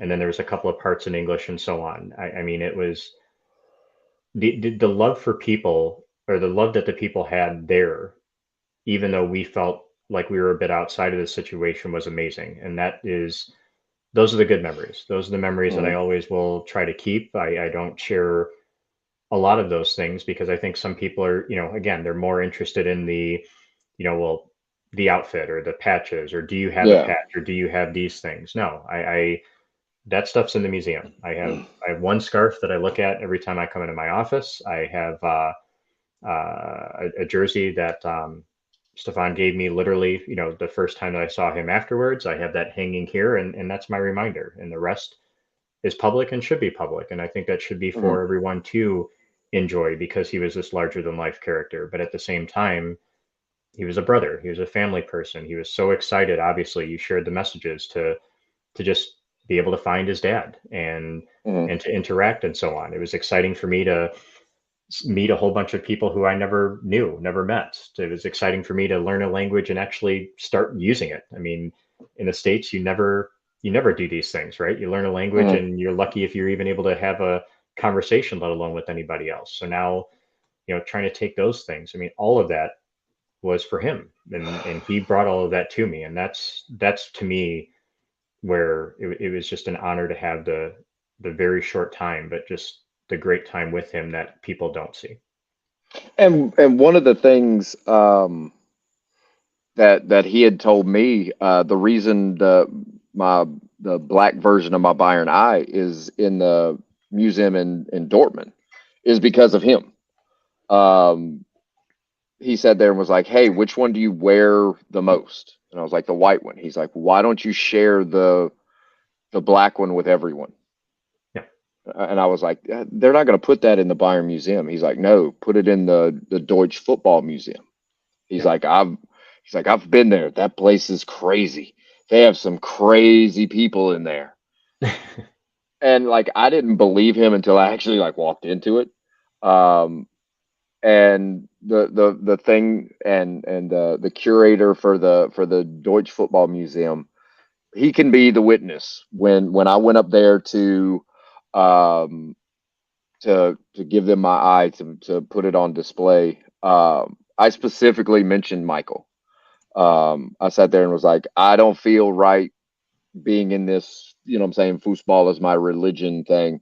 Um, we've got to figure out a way to put at least a picture of him in here because he deserves to be in here. You know what I'm saying? Because he was just as crazy a fan as I was. Um, so they very well may contact somebody with the family at some point to get a picture or put something in for him. Um, just don't want you to like take that.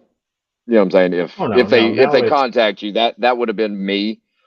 Just because I didn't feel right putting that in there being his idea in the first damn place.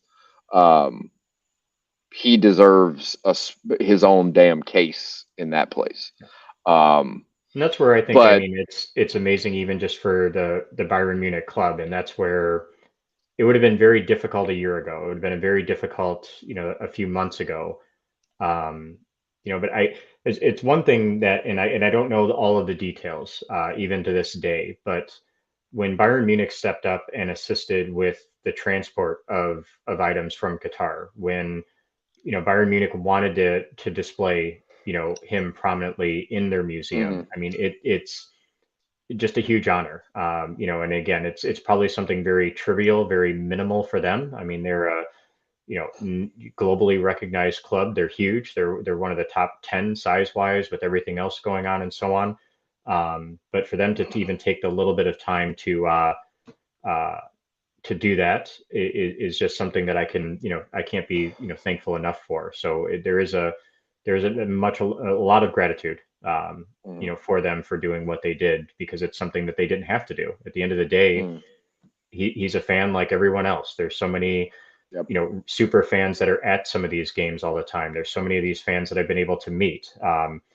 Kiwi, who's on the call, who said, "Nice to see you." I mean, this guy's got a hat that weighs probably 4 kilos and a jacket that weighs probably 20 with all the pins that he has. I mean, there's Yeah. so many people that are just, that are part of all of this, that we immerse ourselves in just by watching a Mm. game.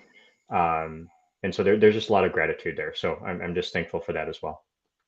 Oh yeah, and it's still one of those. It's a crazy thing to just think that all of that's in the Bayern Museum. Personally, for me, I don't know how well I would be able to take that. Does that make sense? Like Oh, yeah. being able to watch it or going in there and seeing it. My legs would probably definitely go out from under me.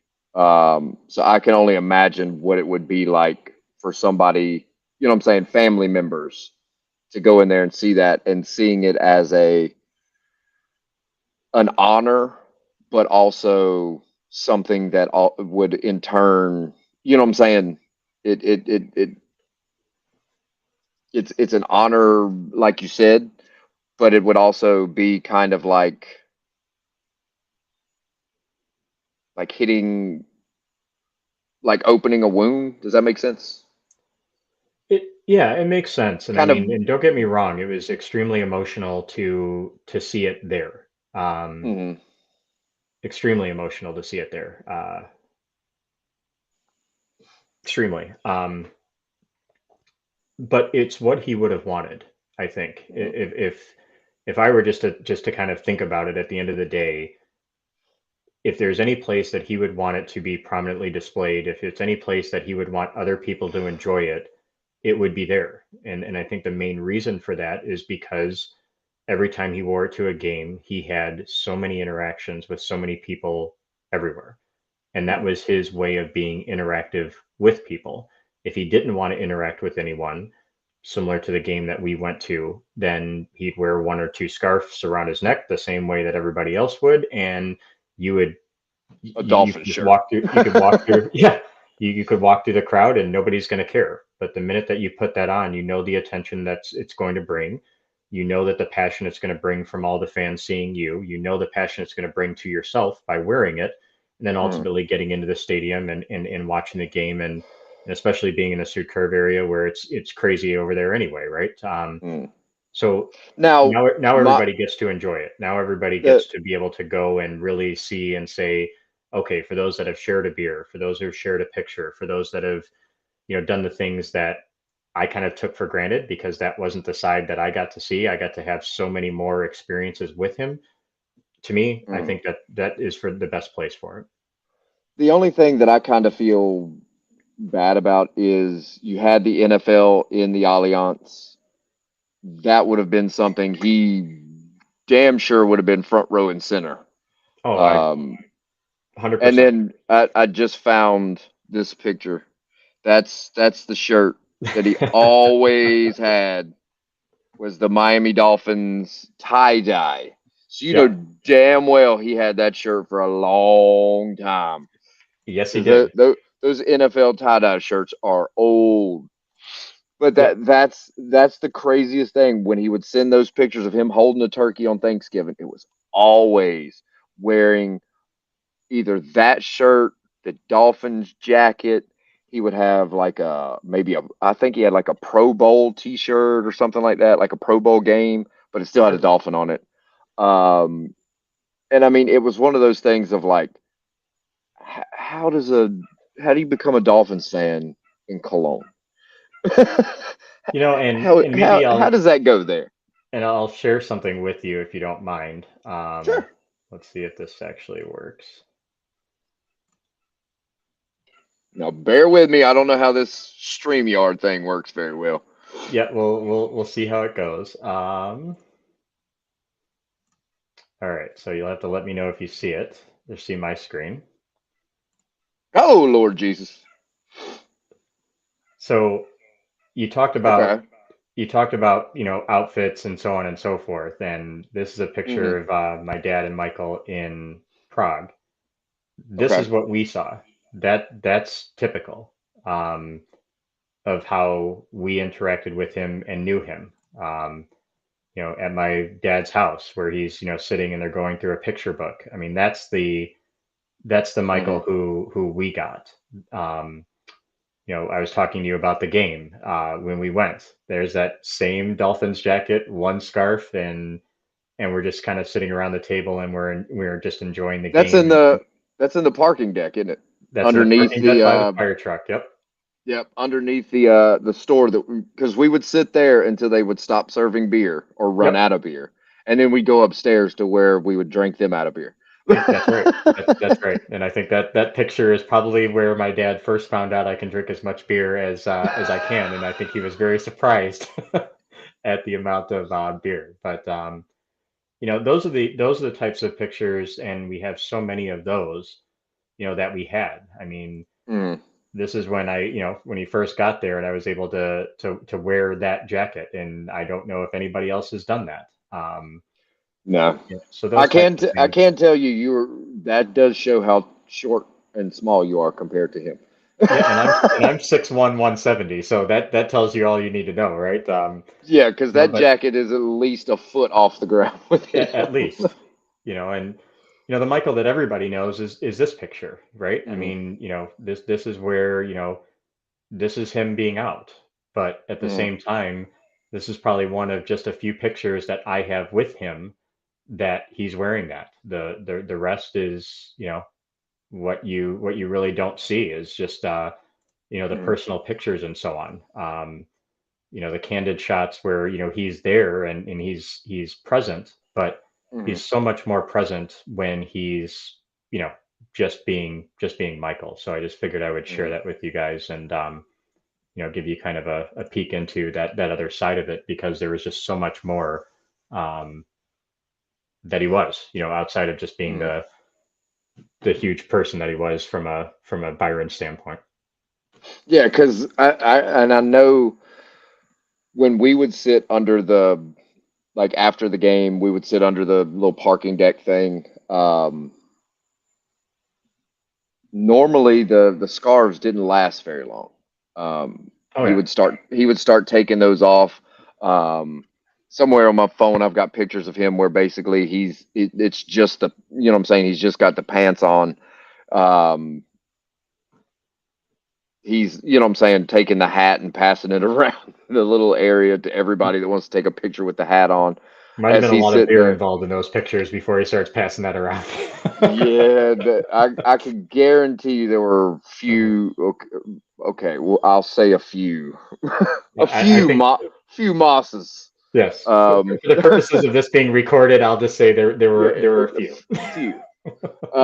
And then the crazy thing is like when we would get back, we'd jump on the train, head back to Munich, and then like sometimes, like in 2019, he would dump everything in my hotel room for a little bit before, you know what I'm saying, he would head back, Yep. and we just go sit at a what's the whatever the chicken joint is across the street from my hotel. Because that's open 24 hours a day. It's like a halal chicken place. Um, we'd sit there for 4 hours. That man could put away, he would make the colonel fucking smile.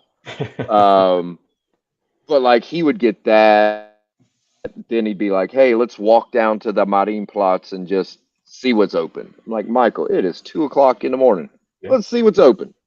So we'd go down there and then end up at Augustiner for the last, I guess, last callish time Yep. frame. Um, then we, you know what I'm saying, wander down to another side of town. He's like, "This, I know this bar stays open till 4. I know this bar or this place stays open till 3."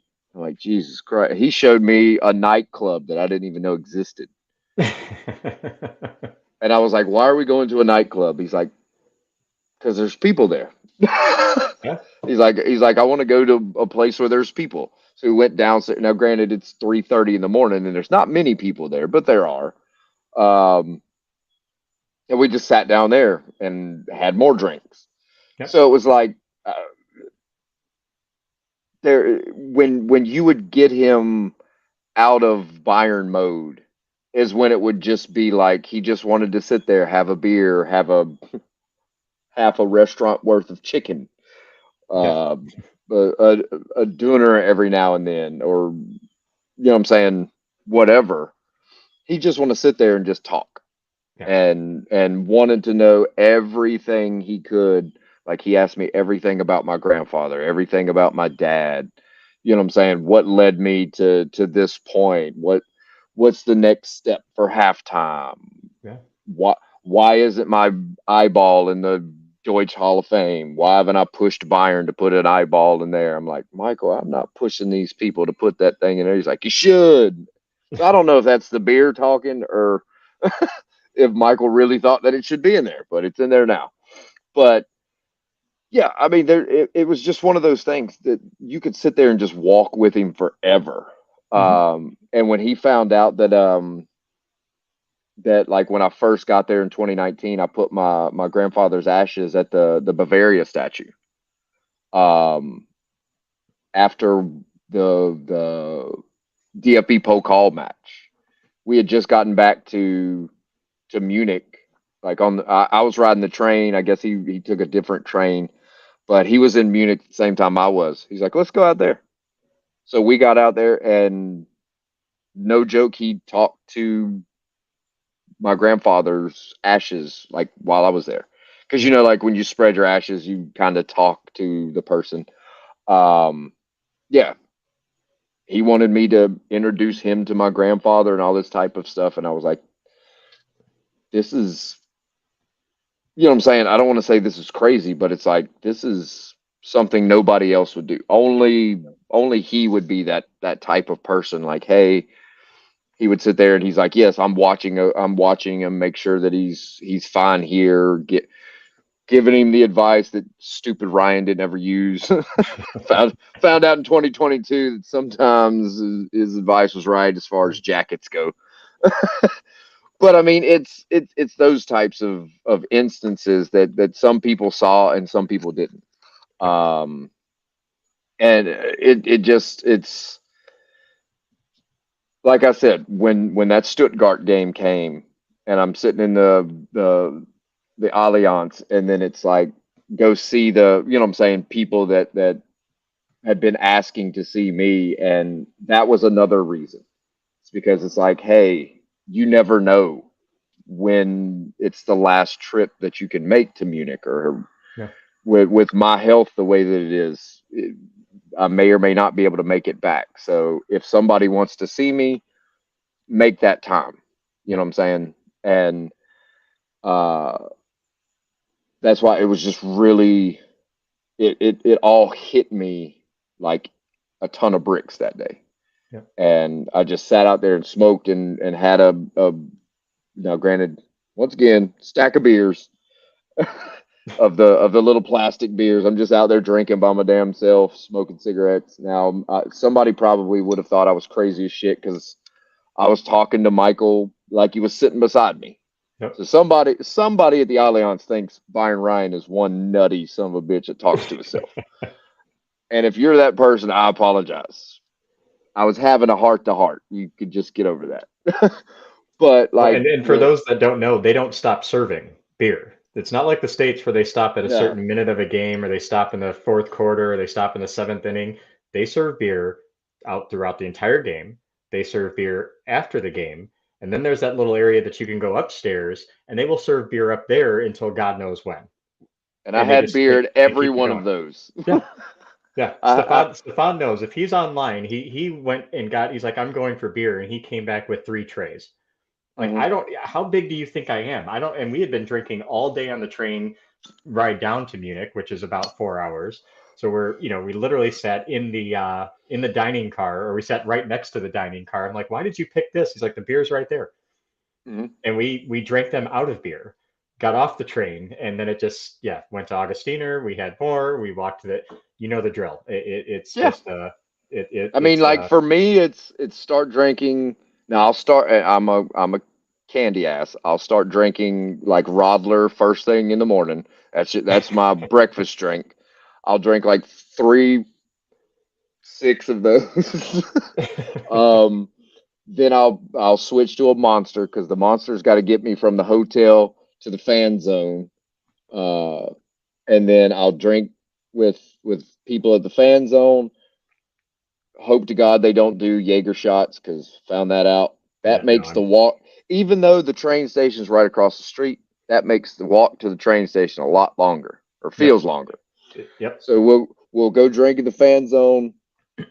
Get to go beers. That's what I love about Munich. You can get to go beers. Um, take the to go beer to the train. Hop the train to Frotmanning. Get off at Frotmanning, and then shit, you got beer all fucking day and night at that Joker. yep. So yeah, I mean, now granted, you do have to prepare yourself. You have to kind of build your immunity up to be able to handle that. Because if you don't, you are not. And I will now for everybody that's watching. If you go to Munich with me for a Bayern game, your ass better be ready.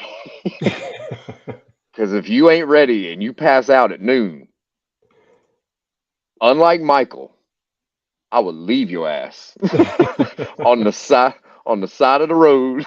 I would just leave you there. Now, granted, I'll be nice. I'll throw you into a cab or something, but you on your damn own after that. But if you're with me, you better pace yourself.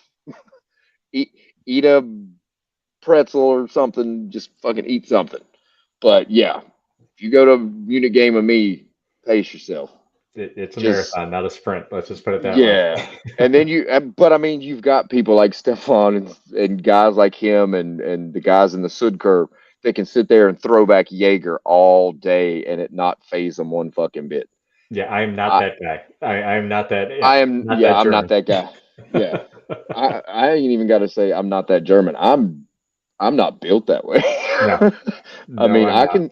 I can throw back Vine Stefan all day, but the minute you start throwing Jaeger into that mix, yeah, I'm not that. Even if it's the little bottle and it's just Nope. like maybe 3. Yep, I'm not that guy. Not that guy. And the crazy thing is that's one of the things Michael never wanted to do. He hated to do Jaeger shots if it was during the day. Hmm.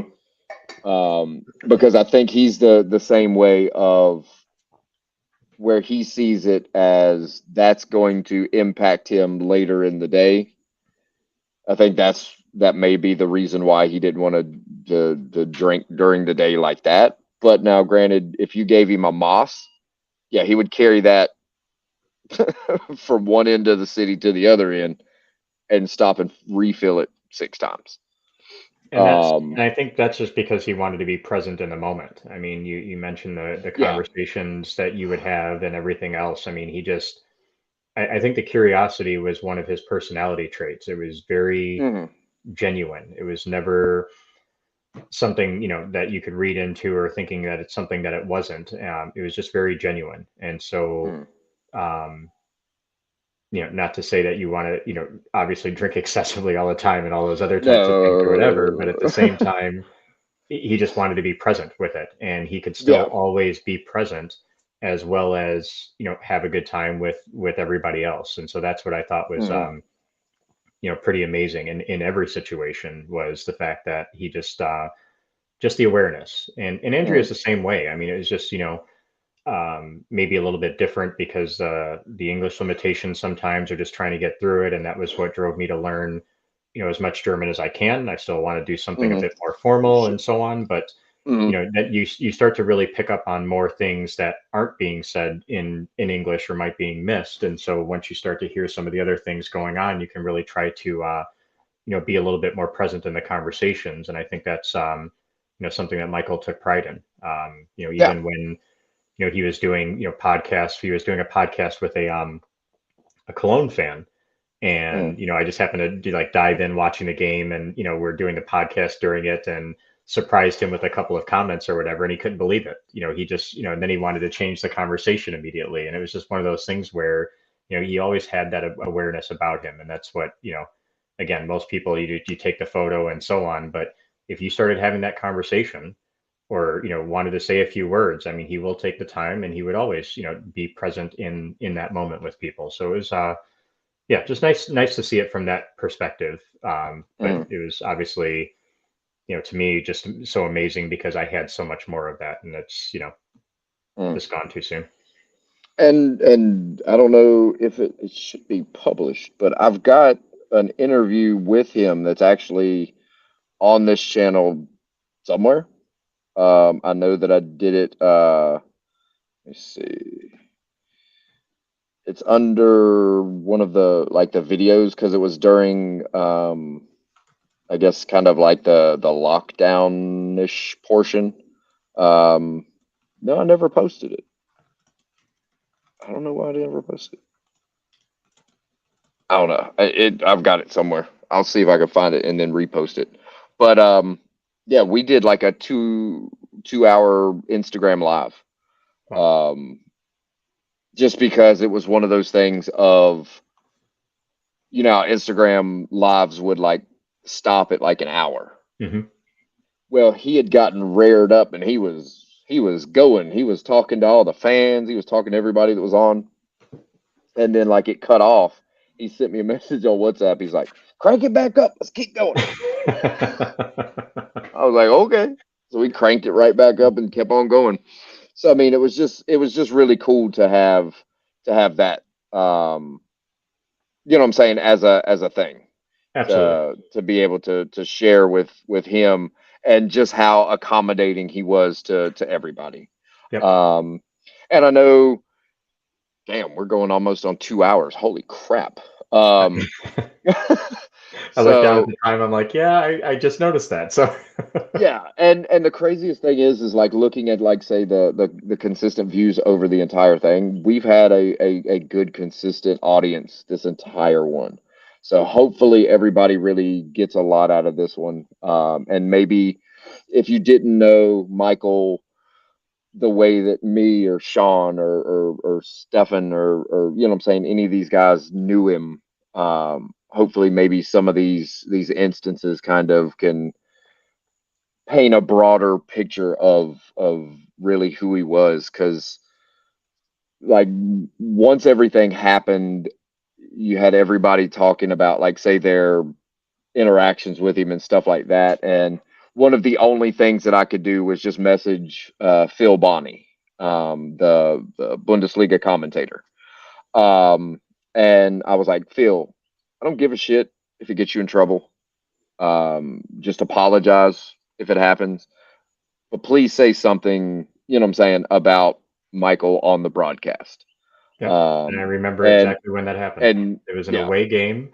I think it was the week of April 1st, mhm, or the end of the month. I think it was that Saturday, if I'm not mistaken. And I was sitting in my basement, and I recorded it because I didn't know what was going to happen. But I still have that recording. I still have the moment okay, that it came out. They panned over to the Byron the Ultras. away fans, yep. Yeah, and to this day, I still can't even remember who they played because I didn't even care. I put it on just thinking that I just wanted to. Um, I I don't keep know. wanting to think it was. I keep wanting to think it was Cologne. I don't think it was Cologne.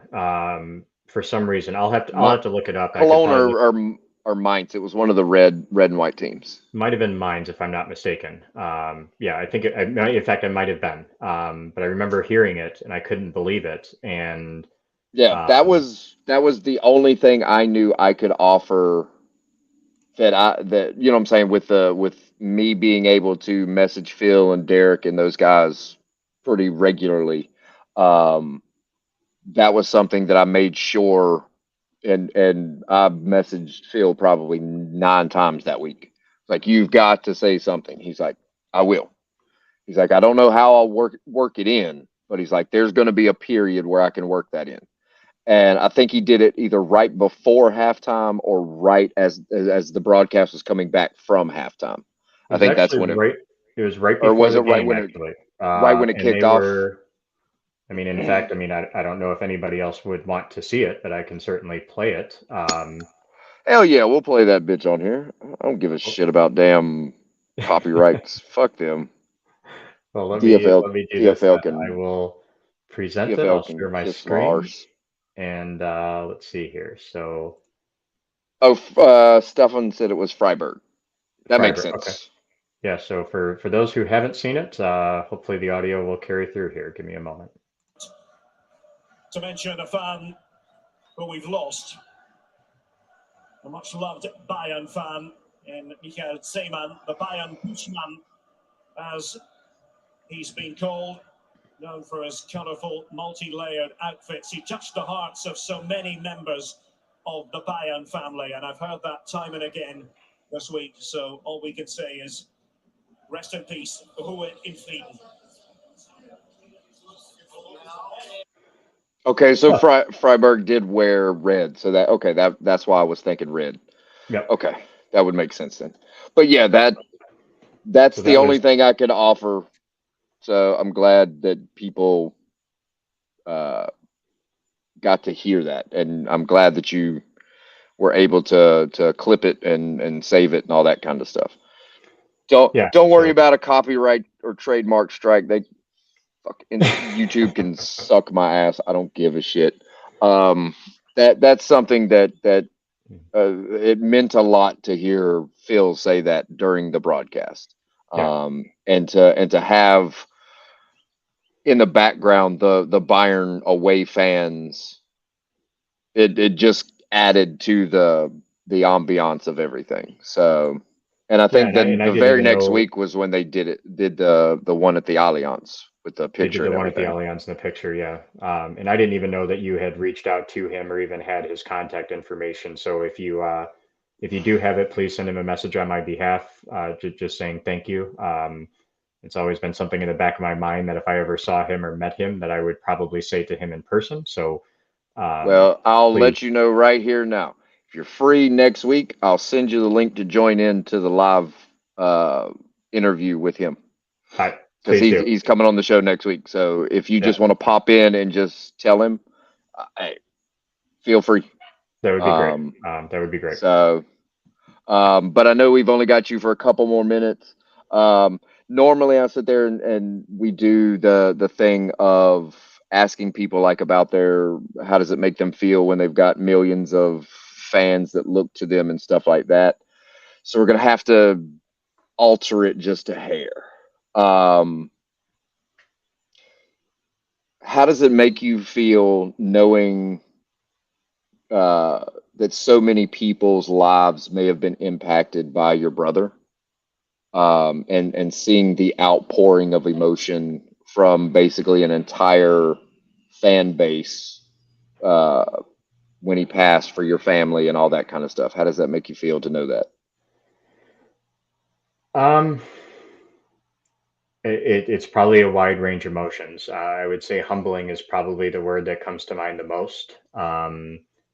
When this happened, I had people from all over who I knew who somehow put two and two together and realized when like who he was and so on. I had talked about him with many people, but you just don't really realize how the news starts to spread. And this is before, I even said certain things to certain people, and just the amount of outpouring of support directly to me of those who are close, just giving their condolences.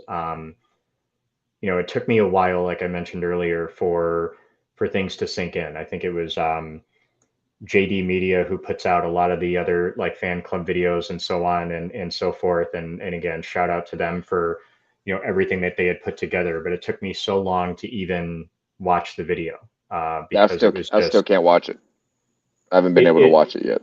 it was just very difficult. And I think the difficult part for me wasn't the fact that people are providing their outpouring of support. It was more or less that there were so many people who knew him and they were much closer to him that I just couldn't deal with what I would consider strangers, right? Who are putting together this support and not really knowing. And so for that, and not following up with anyone or people who are watching this or as it makes the rounds and people wondering, well, why didn't he respond and so on. Again, it has nothing against anybody. It was more or less myself and not being able to really deal with it at the time. And I apologize for that, and certainly would love to try to share as much as I can, or whatever I can do now to kind of keep his legacy going, because I do know that it meant so much to so many people, and for it to be, snap your fingers closed. A lot of people really don't get the chance to have closure when certain things like that happen. So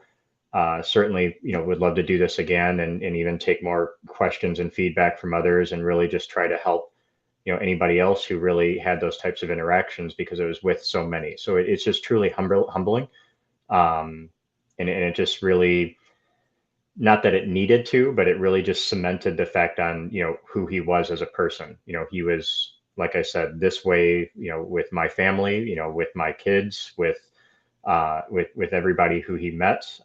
He met a couple of my neighbors from down the street and everything else. I mean, it was just very, that's who he was. And so the only difference was I feel blessed to say that I had a lot more of the private moments and everything else that people did not have.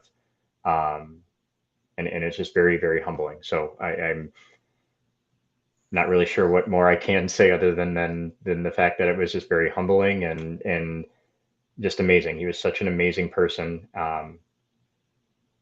Just such an amazing person. So it sucks to have him gone so soon. Well, I will 100%. Sorry. 100%. You are welcome to come back whenever you want. And we will set it up to where you can come back, and we'll do this again. Get more fans in if they want to interact more and stuff like that, like in the chat or however you want to do it. But yeah, we definitely can get that arranged. I'm open to whenever, and then I'll make sure to send you the link for Phil's. Yeah, please do. Next week, so you can, even if you just pop in for a second, because I know it's an early one. For Phil, it's like at 10 a.m. East Coast time, just because he's filming a lot of stuff and recording stuff for the Bundesliga's upcoming season. So he's squeezing us in before the DFL gets him. But yeah, I'll make sure to send that to you, and then you can pop in at some point, because that one's only going to be an hour. Okay. So we'll give you your little time to be able to pop in. But yeah, I think this one turned out really well. We'll definitely have you back on.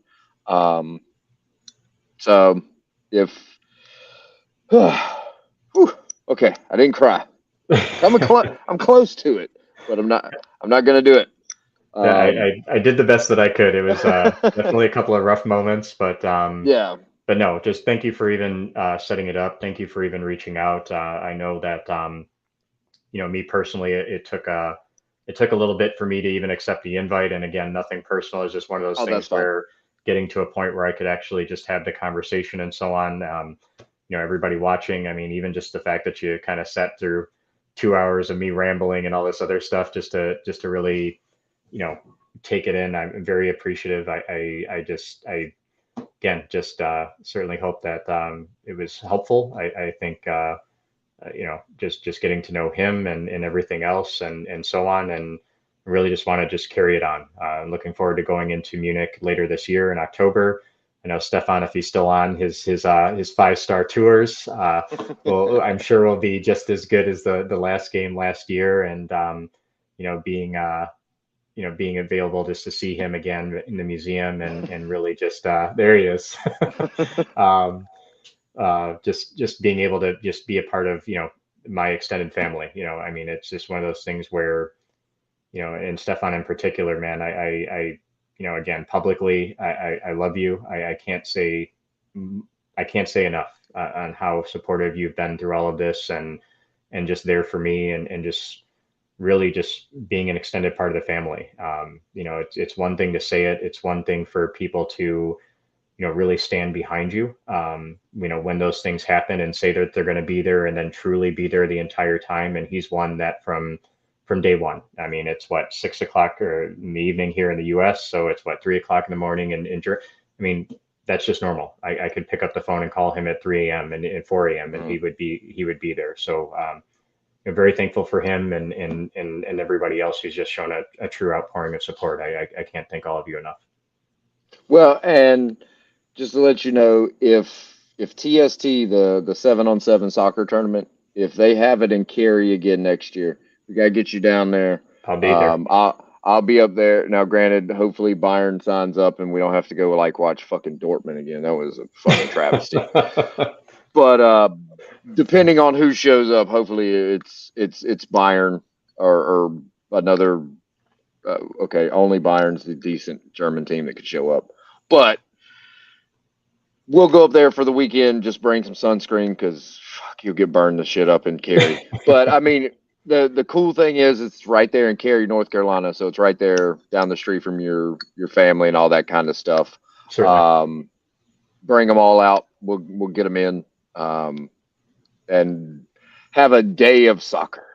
That'll be fantastic. Or football, because I know me saying soccer, Stefan's going to blow up my fucking Facebook. Soccer. You got to call it foosball. I mean, we might as well. I mean, if we're talking German football, we'll call it Deutsche Fußball and I go from know. there. So. I've been dealing with MLS transfers all day, laughing at teams for not signing German players. So I've been calling it soccer, so everybody can. It's hard to transition between the two. So, plus the Women's World Cup. Hopefully, Germany can win that. Well, I'll leave you with this. There's a quote that Stefan said. He probably doesn't even remember it or remember saying it, but it's one that's stuck with me through at least my German learning that I'll share with you and everybody else. And it is "Muss immer weitergehen," which loosely translates into "We all have to keep going. We must always keep going." And I don't know why, but it's always just stuck with me. And this was probably said a year ago. And I guess that's what I would tell everybody is that, you know, as hard as it is to lose somebody who you care about, as long as, you know, as hard as it is to, you know, just kind of deal with the processing. And I think we've all been there. You know, some people, including myself, even just recently have experienced loss. There's some people who have experienced loss without even getting closure. You know, it's just very difficult. But I think the one thing that, you know, when he said that, and it was said in German, and I remember hearing it, and it's always stuck with me. It's just, you know, we have to keep going and do the best that we can to, you know, keep that legacy going. So, muss immer weitergehen, and yeah, Roten Weiss greetings to everyone. Well, guys, thanks for coming out. We'll be back on here again tomorrow at 3. So check that one out. But hey, Fine Ryan out. Thank you, sir. Thank you very much, Byron. Appreciate it. Dankeschön.